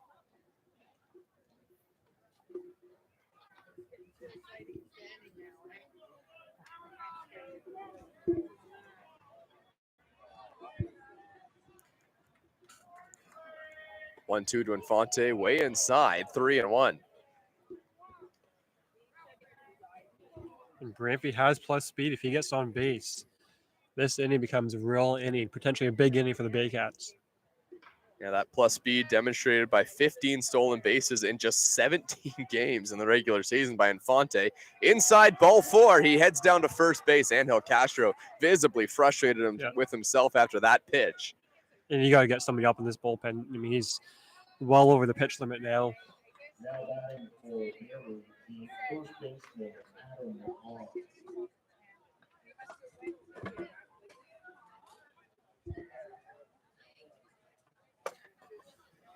That bullpen remains empty right now. Nobody even stretching and tossing. And we'll see if that changes soon. I love the lawn chairs. Well, they had to. I took one of their bullpen chairs. So. Yeah, we did. Yeah. We have it in the broadcast. And David said to me on Tuesday, he's like, "Oh, bring it back after the game," and I did not bring that back.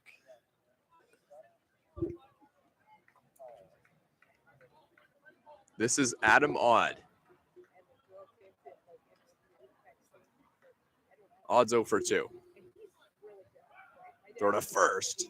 Castro well aware of that speed at first base in the form of Brantford Infante. Yeah, I think Branfy's going to take off at some point in this at bat. See if Castro can potentially hold him by picking him off, but otherwise, I think he's going to go. Infante, big lead, doesn't go. Pitches outside, 2-1, and is Brantford Infante at first base first base, maybe playing some mind games with Angel Castro. All right, now you got to make him throw a strike. The count's 2-0. Just comes off a walking Branfy. The bat was really never close, and Franklin Hernandez is now up in that Maple Leafs bullpen. There Great goes job. Infante. Pitch is fouled off. Oh, Brantford Infante had the base stolen. Yeah, Mara was not even going to throw that baseball. Adam Odd had a pitch he thought he liked. Mara's going to go talk to Angel Castro. This might be somewhere along the lines of what they're going to do with Infante over there at first. And it gives Franklin some time, too, to get loose.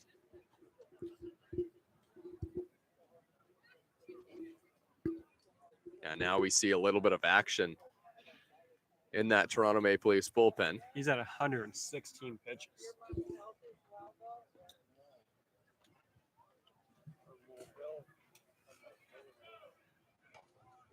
Yeah, at some point, you just run out of gas. Season high 134 for Castro. But that was in a different situation as well. Yeah, that was just him giving, he was told to get, here's the baseball and just get loose. You haven't played baseball in a bit, just get loose. And that game's not this.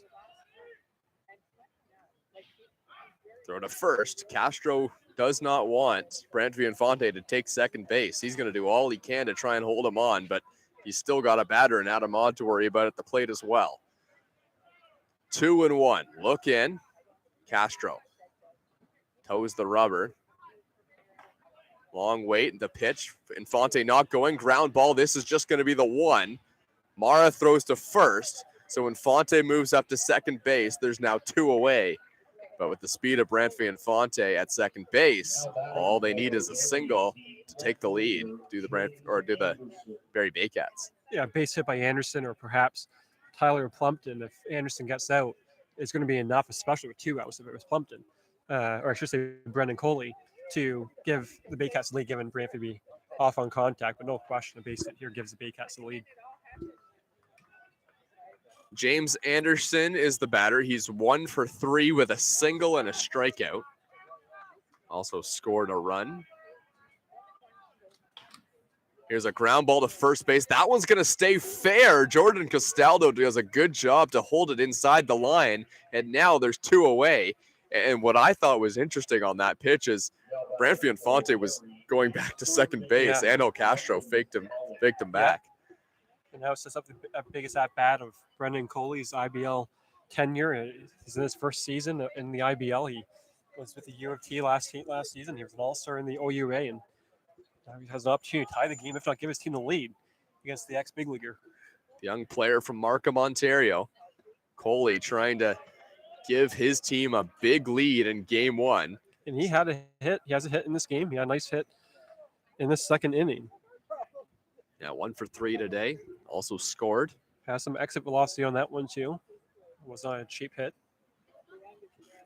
And a base hit now obviously ties the game as a wild pitch, pass ball, and so on. 0-1. Check swing. Didn't go. Pitch was in the dirt. One way or another, I think this is Castro's last at-bat of this game. Franklin Hernandez is the pitcher warming up in the bullpen, and he has legitimate stuff. The strikeouts are way up for Franklin Hernandez. Swing and a miss, strike 2. A little bit of life pumped into the veins there of Angel Castro after getting that swing and a miss.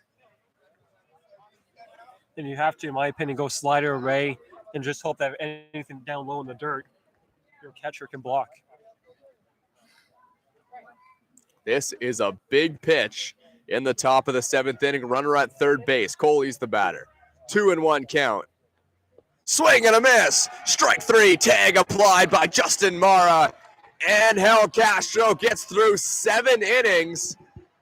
And the Toronto Maple Leafs tied with the Barrie Baycats 3-3. This is Maple Leafs Baseball on YouTube, presented by TD Canada Trust.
Three between the Barrie Baycats and the Toronto Maple Leafs. Finally, someone has scored a run.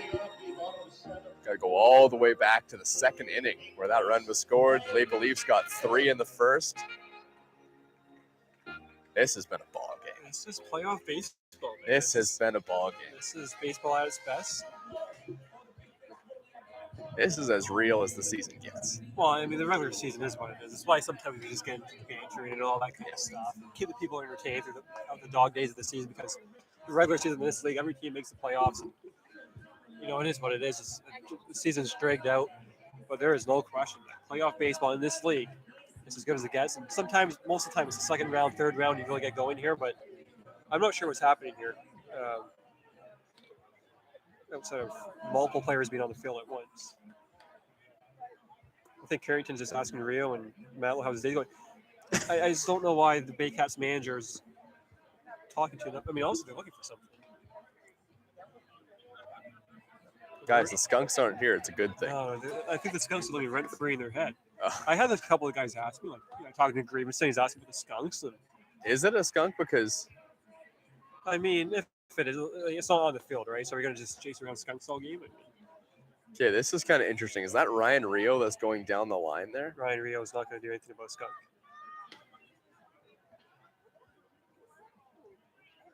Oh, it is a Skunk. It is a skunk. I see it. See, yeah. Okay, I'm not happy about that. No. We were going at a great pace. I just don't know what Ryan Rio thinks he's about to do right now. I've known the guy, I went to high school with him and all that, and I just never imagined he'd be the guy going after a skunk. Okay, But what does he think he's going to accomplish? you can take it away here, Ryan. I'm going to go be the camera operator. Okay, we got Ryan Rio coming close towards the skunk. The skunks are blind, though, right? So I'm not sure if they're going to feel his presence. I think it's Andrew White, the Baycats bench coach, also going after the skunk. I mean, now they're just looking at it. They're also not going to be. They're going to be too afraid to get close to it, which makes sense. It's a skunk. You hear the guy saying play ball, but you got to get this skunk to the exits. The issue right now is Stadge Center, the skunk. So, Jake Wilson's now opening up the gate. The PA now is in a skunk delay. Wilson's opened up the gate. We can't find the skunk. Oh, it's going, gone. Jake Wilson's now going to lock the gate. It's better to do it with higher. He's not up his speed. And Wilson doesn't really lock it.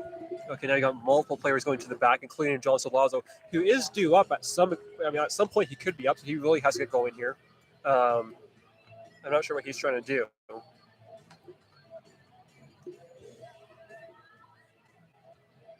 Solazzo's out in the Leafs clubhouse. Now, Frank could have been throwing the baseball during this time. Play ball.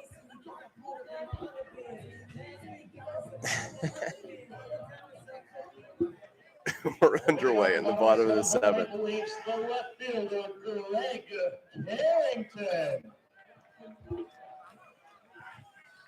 Coley playing in at third base, potentially expecting a bunt. I think that's why Garces, unless the skunk's living rent free in his head, pulled back because he wants to see if Carrington was perhaps going to lay down a bunt in that spot. I was worried about this. Yeah. You know, this is the last two games where we've had a skunk issue going on the field, which is just such a ridiculous thing to think about. But now it's back on the field in center field. Yeah, we've had a fantastic ball game going. The pace has just been clicking along. We're in the bottom of the seventh inning, and it's just unfortunate. He knows the skunk's back there. So even if they do say, okay, guys, let's play ball, he knows there's a chance that skunk could be around him at any point. He's going to drop a fly ball. I mean, I would drop in the fly ball anyway. He's a professional. This guy's drafted by the Boston Red Sox and all that. But if Jake Wilson, it's right on the field. Oh, I see it. Yeah. Yeah, we're not even really close to getting underway here. There it is. You see it? Oh yeah. There he goes. He's quick. Jake Wilson's got some competition. Yeah. So I did a lot. My internet history is full of just nothing but skunk stuff. Really? And they can spray upwards of 15 feet, which that's a decent amount of feet. I think that I can outrun a skunk though, based off what I read. You just saw the video of how fast it was moving, right? I read 10 miles an hour. That's really fast. How fast do you think I can get up to? Like, on my best Not day. a lot more than 10 miles an hour. Yeah, I don't know.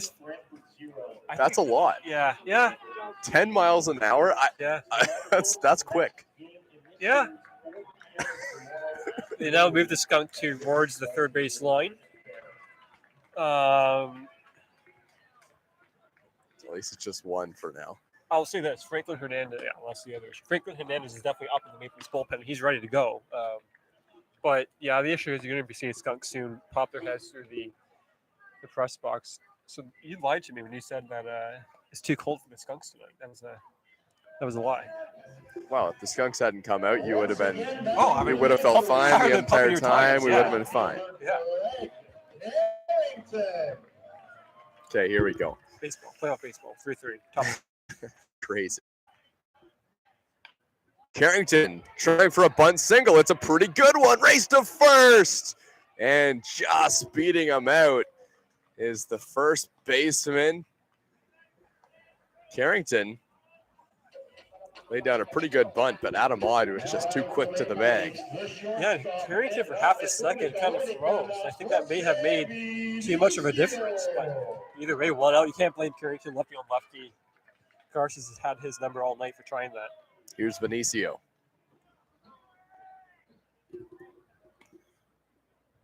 First pitch hammered into the outfield. That one's down for a single. Maple Leafs have one on with one out. And here comes Justin Mara. Now batting for the Maple Leafs, the catcher, Justin Mara. 1 for 3. But the 2 times Justin Mara has been retired, both strikeouts. And I think at some point in this at-bat, you'll see Jose Benicio take off. How can you not ask Benicio to take off at some point in this at-bat? As Garces is about to throw pitch 103, and that Baycats bullpen is empty. They're going to ride this game with their skunk.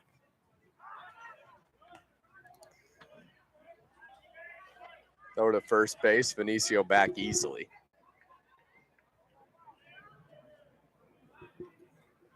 Mara, then Castaldo. Will Benicio be running? There he goes. Pitch is a good one to throw on. Benicio is in there safely. Throw is offline. Yeah. Jose Benicio got a an average jump. Yeah, it was an awful pitch to run on, too. It's outside to a left-handed bat as a fastball at bat, but I believe it's 90 feet, or I should say 90 times 2. Thomas, you can do the math, but a base hit away from retaking the lead. And that Baycats bullpen is, look, there's guys stretching, but there's no one with really any, looking as if they're going to be throwing anytime soon. And you got to ride and die with your ace in this game. Josh Mallow's not going to come out and take the ball away from Fred Garces with this game on the line right now. 180. Yeah, that makes sense. Yeah. They said there'd be no math. It was in my contract. Oh, there goes Jose Benicio for third base. Throw to third, not in time. Jose Benicio swipes 2 bags. Taking over the infield is Jose Benicio. He stands at third. He's got track speed. There's no question about that. He got some Jose chance here at Christie Pitt. And the infield obviously and instantly comes in. Baycats don't even have to discuss that within the coaching staff. The infield knows to come in and ground ball. You go home. Counts 1-1 to Justin Moore. He's got to get a ball deep enough. That changes things. Infield in. A hard ground ball will be tough to field.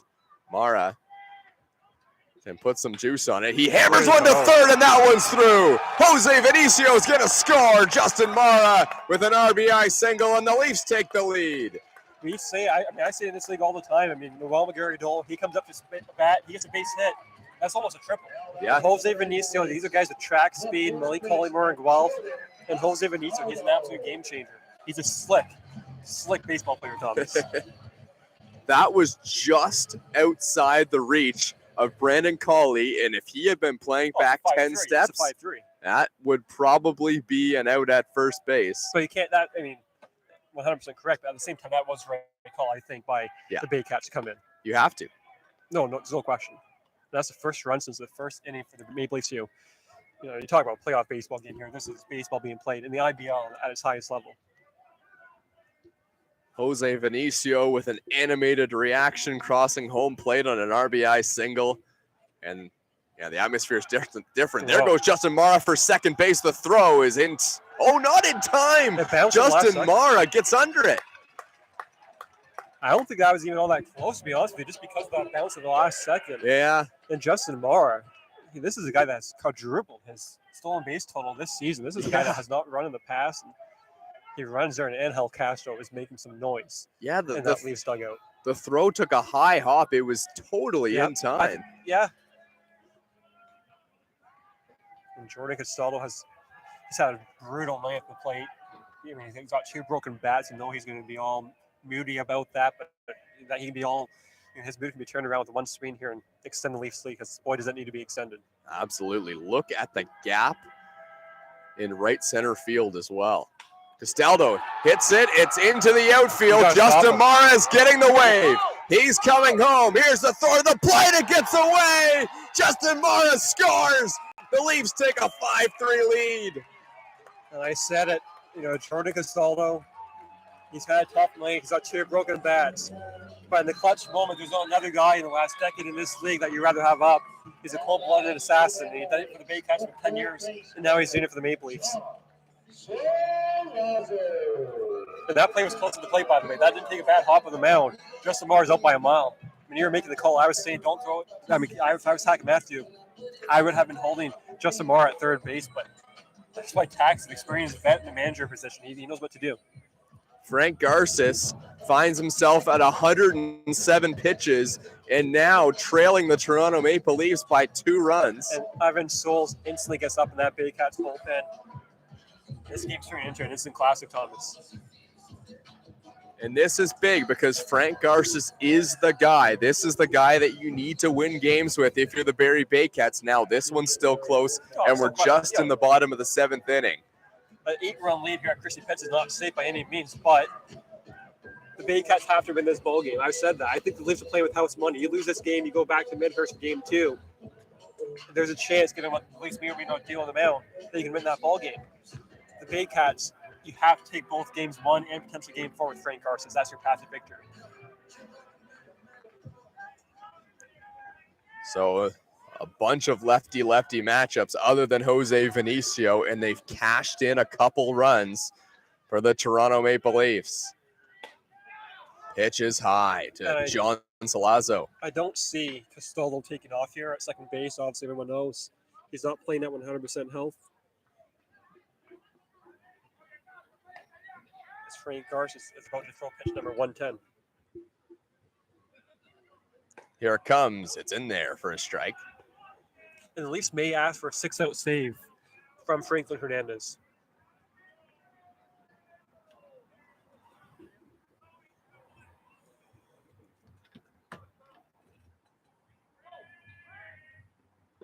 Big swing and a miss. John Salazzo was looking fastball. Got a big breaking ball from Garces. And I think you're going to see Evan Souls in the 8th inning for the Baycats, the guy with a plus fastball and a plus breaking ball on the best day. Sometimes that breaking ball can, be as big as, emanate too. But in the case here, I mean, you still need, I feel like, more runs in this game, Thomas. Check swing. He goes around. John Salazzo will go down swinging. That was another nasty breaking ball from Garces. And this gets interesting now with Connect. Connect's the guy that's been hitting Garces better than anyone in this game, alongside Jose Vinicio, you can say. But Frank Garces is going to stay out here to face Connect in that lefty-righty matchup. And a massive run at second base in the 2-time IBL MVP in Jordan Castaldo. This is the guy in the Toronto Maple Leafs lineup that, if you're a Leafs fan, it just looks visually good. I mean, listen, Connect, we know what he can do, right? I mean, he's one of the best bats in this league and has been. This is a guy that played in this league back in 2009. I was texting you out today. He played for Oshawa in 2009. He left. He got drafted. Played minor league baseball. Come back to the Maple Leafs in 2018. And there's no question what he's done with his bat ever since. Runner at second base. That's Jordan Castaldo. He moved up there on the throw that got away. Fouled straight back 1-1. Castro, man, there's no question that dugout can't be quiet when you got an Angel Castro in that dugout. He's a personality, Thomas. Yeah, he's fired up. 2 outs. Maple Leafs would love to cash in one more if they can. Marcus Connect's the batter. I think this is Garces' last batter, no matter what. Big swing and a miss, 1-2. But it goes to show. This guy's well over 100 pitches. He's allowed hits. He's still blowing a fastball by Marcus Connect. I mean, this guy still has something left in the tank.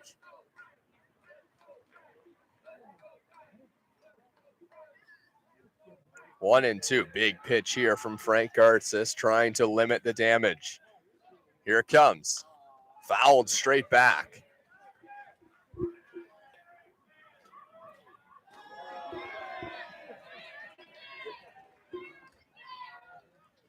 Pitch number 117 for Garces, who, again, is hoping to pitch on Tuesday, if need be.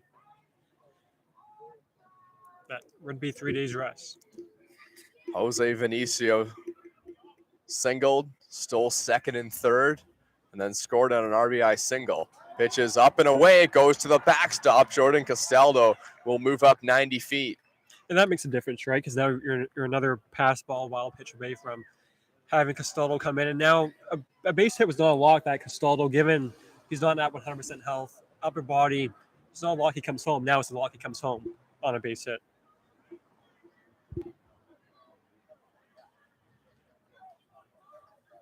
Connor Lewis on deck, hopeful of an at-bat. 2-2, the count on Marcus Connect.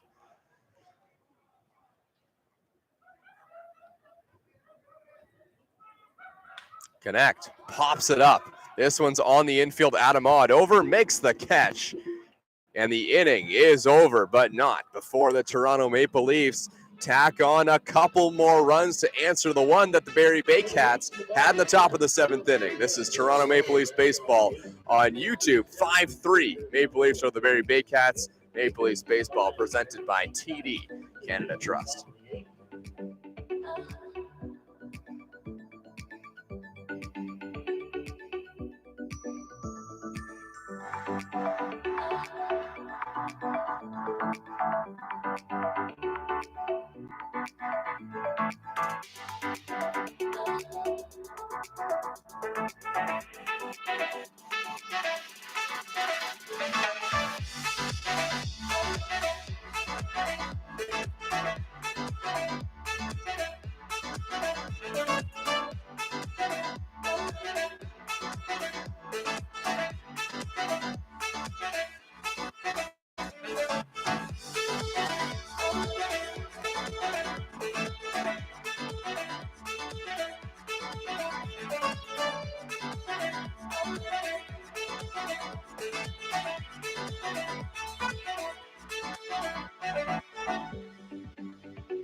Five-3, Toronto Maple Leafs lead over the Barrie Baycats. Top of the 8th inning, Tyler Plumpton is going to lead things off. Boy, has he ever been good against Angel Castro. Boy, Angel Castro still in this game. Castro still in the game. We thought it would be Franklin Hernandez. Franklin Hernandez is loose and probably ready to come in. Yeah, and you have to think he allows one base runner. He's coming out, but Angel Castro, I mean, this is quite something. 76 strikes, 47 balls. Tyler Plumpton's 2 for 2 with a walk, and he's seeing Castro for the 4th time. Advantage Baycats. He hits the ball in the air. This is playable. Castaldo coming over. He makes the catch, and there's one away. I have to say, it's Castaldo's trying to catch a pop-up, and Castro's yelling in excitement. This is quite the ball game, Thomas. This is obviously a lot of great IBL games, and this is not, on the top, but this is right up there in terms of IBL baseball at its best.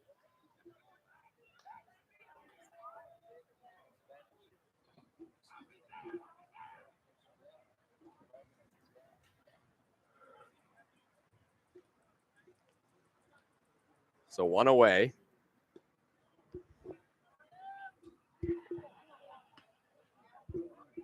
Juan Familia is the batter, and then back to the top of the lineup, and Jake Wilson. Familia has had a decent night at the plate, 1 hit. He's had a couple of decent at-bats. A new season for him, and there's no question what he can bring to this team if he's on top of his game. Swing and a miss, 1-1.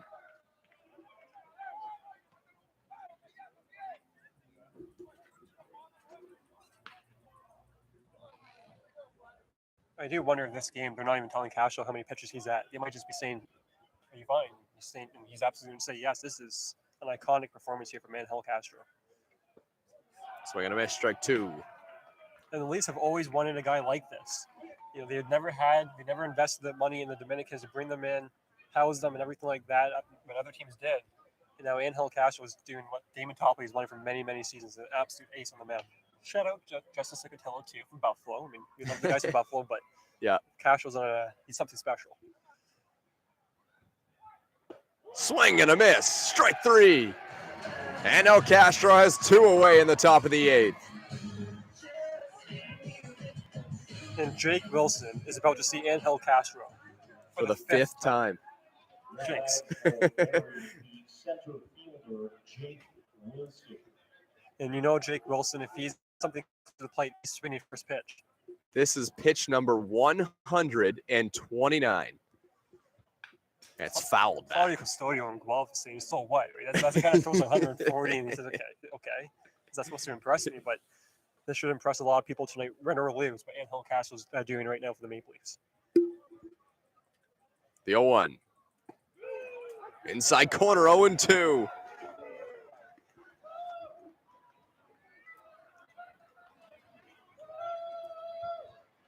Dustin Richardson makes some noise now.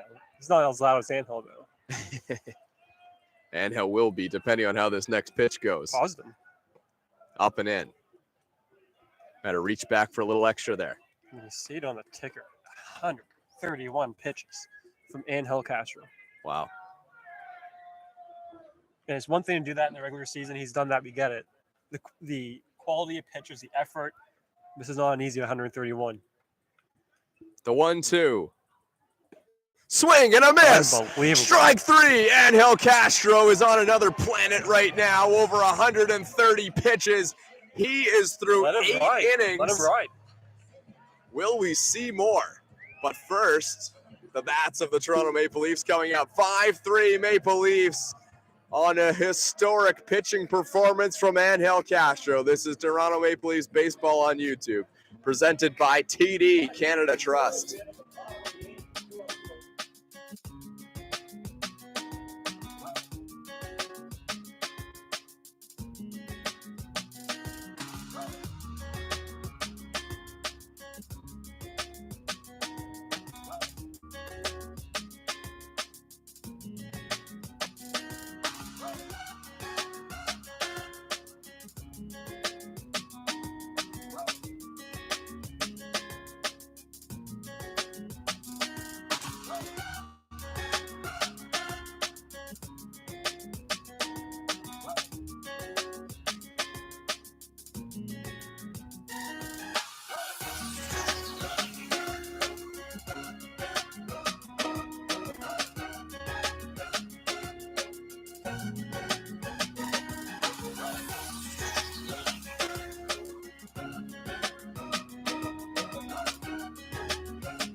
Connor Lewis leading things off for the Toronto Maple Leafs. They laid 5-3 over the Barrie Baycats. I think you can see a first pitch bunt perhaps coming from Lewis. Coley playing in at third base. Odd coming in somewhat at first base. Nope. Hit in the air. Connor Lewis. This one's high and deep to left field at the wall and making the catch about 4 or 5 feet in front of the wall. Even. That is quite the catch, and that keeps the Baycats in this game. They're still blooping a blast away from tying this game. James Anderson was running straight back and then found the baseball and made the catch. That was a good defensive play out there by the left fielder for the Barrie Baycats. Thomas, we were saying it in between the break. This is IBL baseball at its best. I mean, this is as high-quality baseball you'll see in this country. That's not Major League Baseball on any given night. Dan Mara is the batter, and he had an extended at-bat against Frank Garces and ended up drawing a walk last time he was at the plate.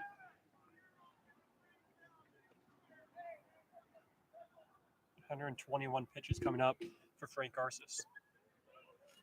Which is way inside. And if the Baycats don't come back in the ninth inning, Frank will at least have given the Baycats bullpen a night off headed into what is going to be a hectic weekend for both teams. Game 2, Game 3, Saturday, Sunday. Yeah, pitching and the state of the bullpen is oh so important. Here's a little flare. This one's into the outfield, but right at Juan Familia. There's And 2 away. Angel Castro's coming out for the ninth inning. That Maple Leafs bullpen is empty. It won't take Franklin much to get Leafs again. But you might be looking at Angel Castro throwing more pitches in this game than any pitcher thrown in a game that I've covered in the 10 years in the IBL. Although Justin Cicatello from the Maple Leafs did throw close to 200 pitches one night in a regular season game, but that's different than the pitches in the playoff game to us. Frank Garces in the regular season gave up 6 runs in his last outing. That was against the Welland Jackfish. And 5 runs over 8 innings in the Intercounty Baseball League is really a pretty good line. But Frank Garces, other than that one outing in his last one of the regular season, never gave up more than 4 runs. Not even earned runs, just runs. Well, go back and you look at his game logs right now. His 2018 game logs. I mean, 7 innings against the Leafs on June 28, 2018. 3 hits, 1 walk, no runs. I mean, this is a guy that's an absolute monster.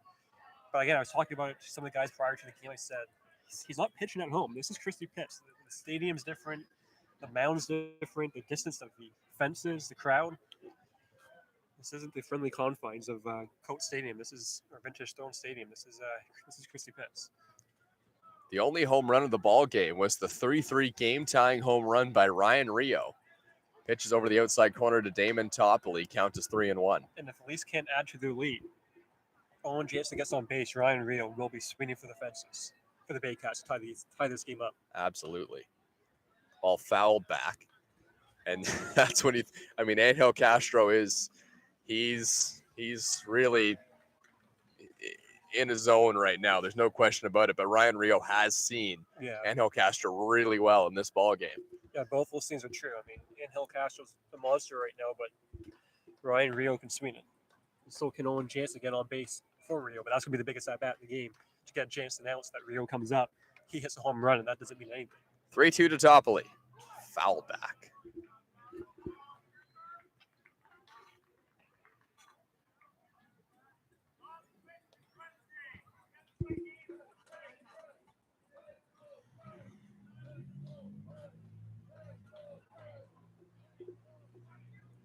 You have to think he's going to be a fastball in this spot. Another 3-2. Swinging a foul back again. That was going to be a ball forward, too, but one at bat by Damon Topley.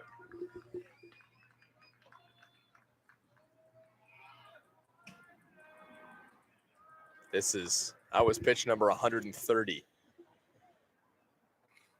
He's pitching on both these guys are lined up to pitch on 3 days rest on Tuesday. Yep. That might be a game for Zach Salon, I think, if the series extends, just because both teams are trying to do everything they can to take this game tonight.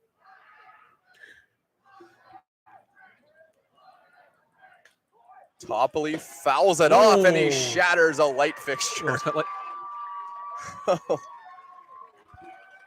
Right into the light fixture here at Christie Pitts behind home plate. You had to make sure guys didn't have anything falling down on them. But yeah, there was debris that came off the light. Still shining. Hey, Frank, he quick pitched that pitch a bit. This has been an unbelievable at-bat. Another 3-2. Swinging a line drive up the middle, and it gets through. Damon Topley, an incredible at-bat against Garces. He's on with 2 outs. The at-bat from Topley, the at-bat from Carrington, the at-bat from Dan Marr. These are 3 amazing at-bats, and I think you might see Topley come out of the game, no? Yeah, it will be. It's going to be Grant Tamati coming in. And that makes sense. This tack has to tell Topley, I'm sorry, but you got to come out of this game. I think Topley's going to go right to coaching first base. That's as good as it gets. Because Tamati was coaching first base. So that's why we didn't see anyone run out. Oh, yeah. IBL. Man. That's incredible.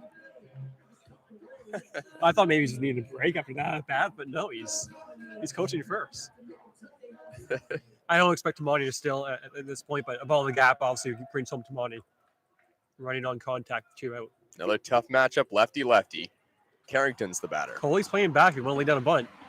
Carrington lifts it into the outfield. That one's going to drop. Grant Tamati rounds third base. He's going to, or rounds first base, or second base, I should say. He cruises into third. First and third And that was a nice little piece of hitting there from Greg Carrington. Here's the top of the order, and Jose Vinicio. All of a sudden, the Toronto Maple Leafs have a great chance for some insurance runs.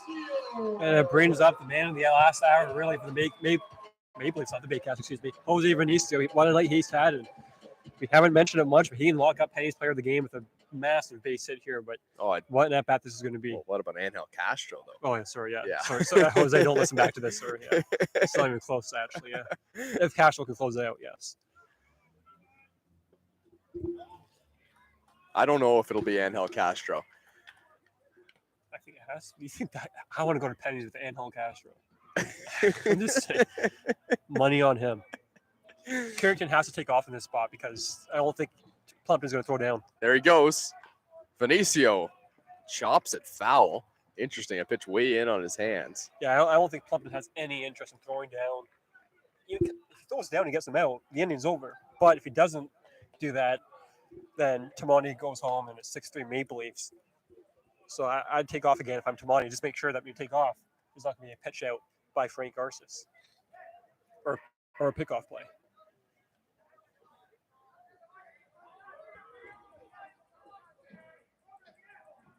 It's a big lead for Tamani. Vinicio fouls it off again. A huge cut by Jose Vinicio. And that one might have shaken up Tyler Plumpton. He goes for a little walk. It's not easy being a catcher, man. No, but Tyler Plumpton's a guy that's been around a while, and he's a cop on his 9 to 5, and he comes here at night and he grinds it out. What a ball game this has been! And all these guys really laying their bodies on the ground for this one, and on the field for this one, and that includes Plumpton and Justin Marr, the two guys behind the plate.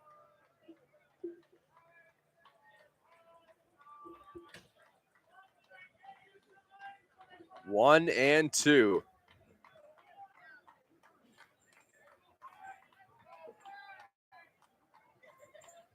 Garces at 136 pitches. There goes Carrington. Pitches outside. And Plumpton was not able to throw that down even if he wanted to because he was trying to frame it Yeah. for the umpire to call strike 3. Frank Garces knows that this is the guy he has to get right here at the plate. It's a 2-2 count on Jose Vinicio. Justin Marr is on deck. He had an RBI single in his last at-bat. Frank Garces is throwing 93 strikes. Wow. Vinicio fouls it back, and late in the ball game, these Toronto Maple Leafs hitters are really making Frank Garces work. The Baycats did this a bit under a different manager, Angus Roy, in 2018. They told Garces, go ahead and go deliver us a championship. Pitch count goes out the window, but this is something different tonight from Frank Garces. A great performance on his own right. Vinicio takes outside. 3-2. For the third batter in a row, we have a 3-2 count with 2 outs. Pitch number 139 for the ex-Padre. Here it comes. It's on a full count. Fouled back. The at-bats in this game by the Maple Leafs have been outstanding. In the last 3 batters.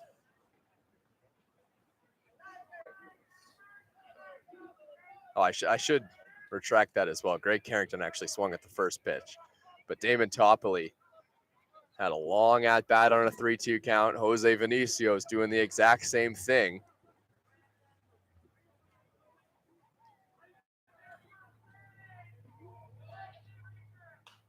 Fouled back again. This is a big league pitcher facing a AAA shortstop, a slick pitcher and a slick shortstop. What a matchup. 9th pitch of the at-bat coming up.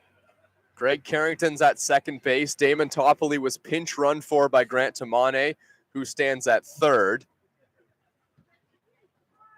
Damon Toppoli's extended 3-2 at-bat ended in a single for Jose Vinicio. It will continue. And Plumpton's going to come out. I'm not sure what. I mean, Garces wants him to come out, but I mean, also there's a couple things with this. You see this many pitches. Greg Carrington has the signs at second base, so maybe you're just deciding right now what pitch to throw. But yeah, back in the season by Jose Vinicio. I'm peeking down into the Maple Leafs dugout. Angel Castro's not out of this game. No, he's pitching. He's got the arm wrapped up.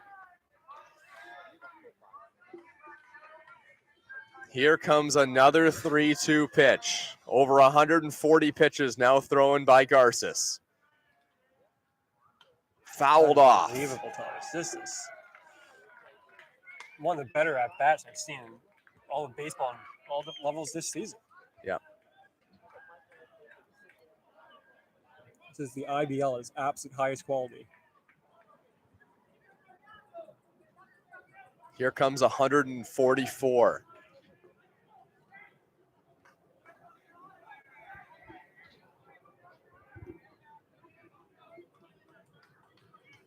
Another 3-2 pitch to Jose Vinicio.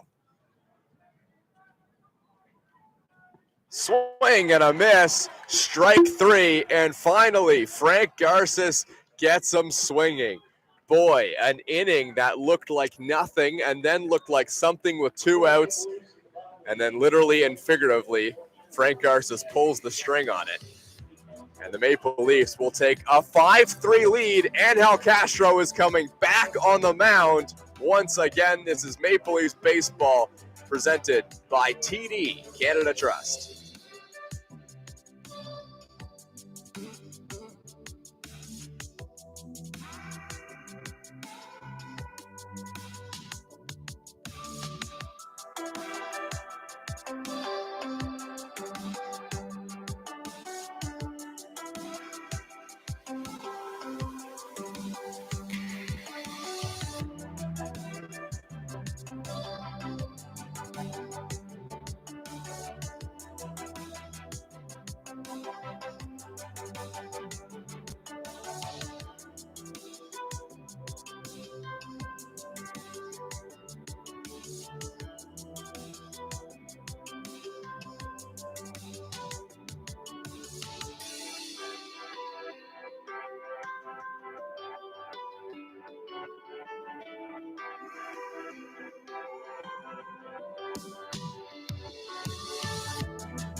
Here we go, top of the 9th inning. Game on the line here in game 1, round 1, 5-3. Toronto Maple Leafs lead.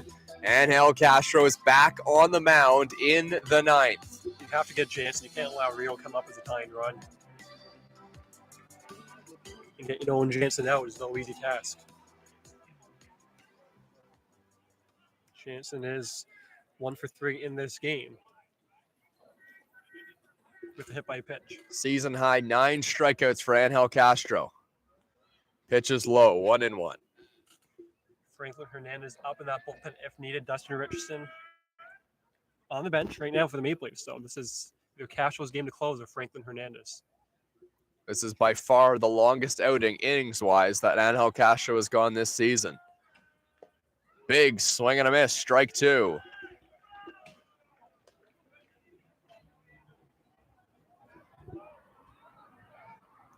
The right guys up. The right guys are up for the Barrie Baycats. No Owen question. Jansen, Ryan Rio, and then Brant Fianfonte. There's no 3 guys you'd rather have up. Maybe, Jake Wilson top of the lineup. But besides that, these are the guys for the Baycats. 1-2. Swinging a ball hammered foul, skipped off the top of the fence. Brad Greenson just missed that one. I expect Evan Stools, if this game goes to the 10th inning for Evan Stools to come in, he was the one up in that bullpen. Well, at this point, I've given up on, debating on this when teams are going to the bullpen in this game.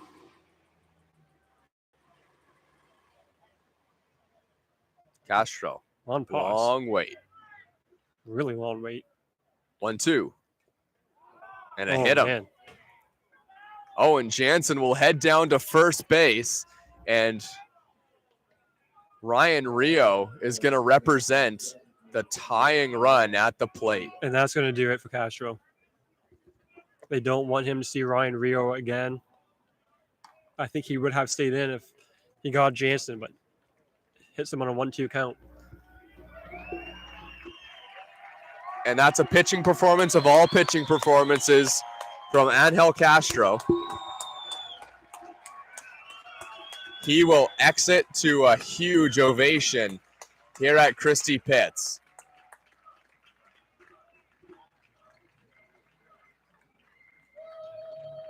So he goes 8+ innings. The pitch count was the thing that was really impressive. 3 runs on 8 hits, walked 2 and struck out 9. Lefty, righty, lefty. Due up for the Baycats. So we're going to take a little break. Fonte and on. Toronto Maple Leafs baseball on YouTube, presented by TD Canada Trust. We'll be right back. 5-3 lead for the Toronto Maple Leafs over the Baycats.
So Ryan Rio will be the batter. Represents the tying run here in the top of the 9th inning. It's the exact guy the Baycats went up to the bat plate, and it's the last guy the Maple Leafs want to see right now. This guy has hit mammoth home runs all throughout his time in the IBL in the biggest moments, including the finals, and he's hit one in this game, and he's looking to do so now off of Franklin Hernandez.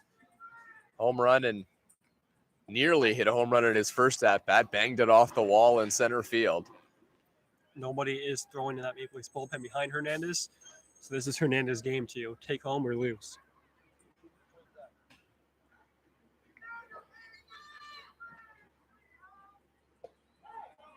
Check swing, but it was a called strike anyway, 1-1.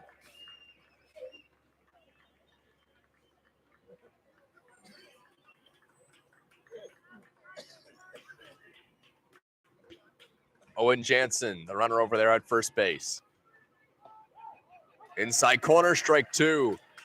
This is a little bit more velocity than what the Barrie Baycats have been seeing in this ball game. Yeah, Ryan Rio likes velocity, but there's no question. I mean, Hernandez is better against right-handed bats. I mean, his slider is his best pitch, and Rio will take a slider right now. So, massive moment in this game right now. 1-2. Check swing on a pitch that was way up. Angel Castro is out of the dugout cheering on Franklin Hernandez. Who's going to stop? Who's going to tell him to get back into that dugout? There's nobody.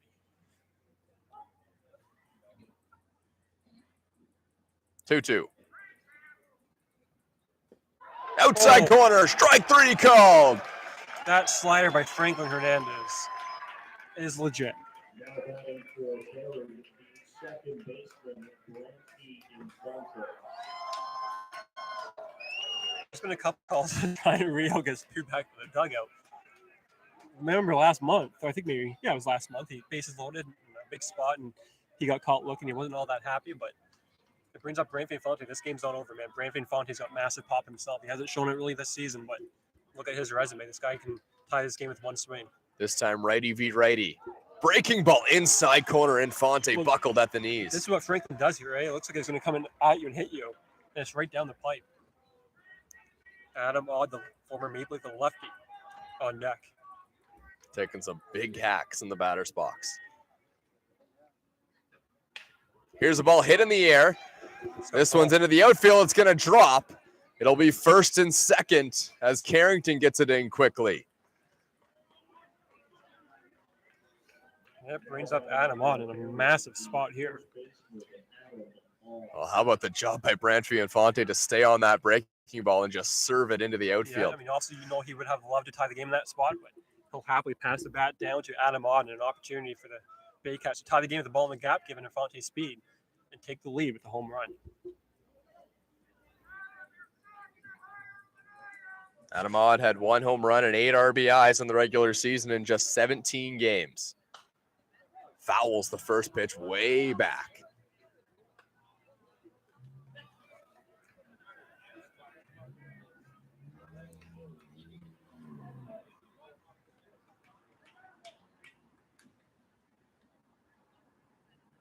The 0-1 from Franklin Hernandez. Breaking ball inside corner. Swing and a miss. Strike 2. Franklin Hernandez struck out 30 batters in the regular season in just 17 innings pitched. And he needs one now. Ball on the ground might turn 2 if it's played cleanly, but he'll take a strikeout in this spot. 0-2. Outside.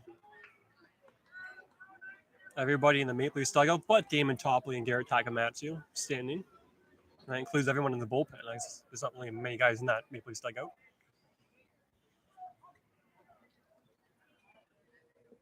The 1-2 to Odd.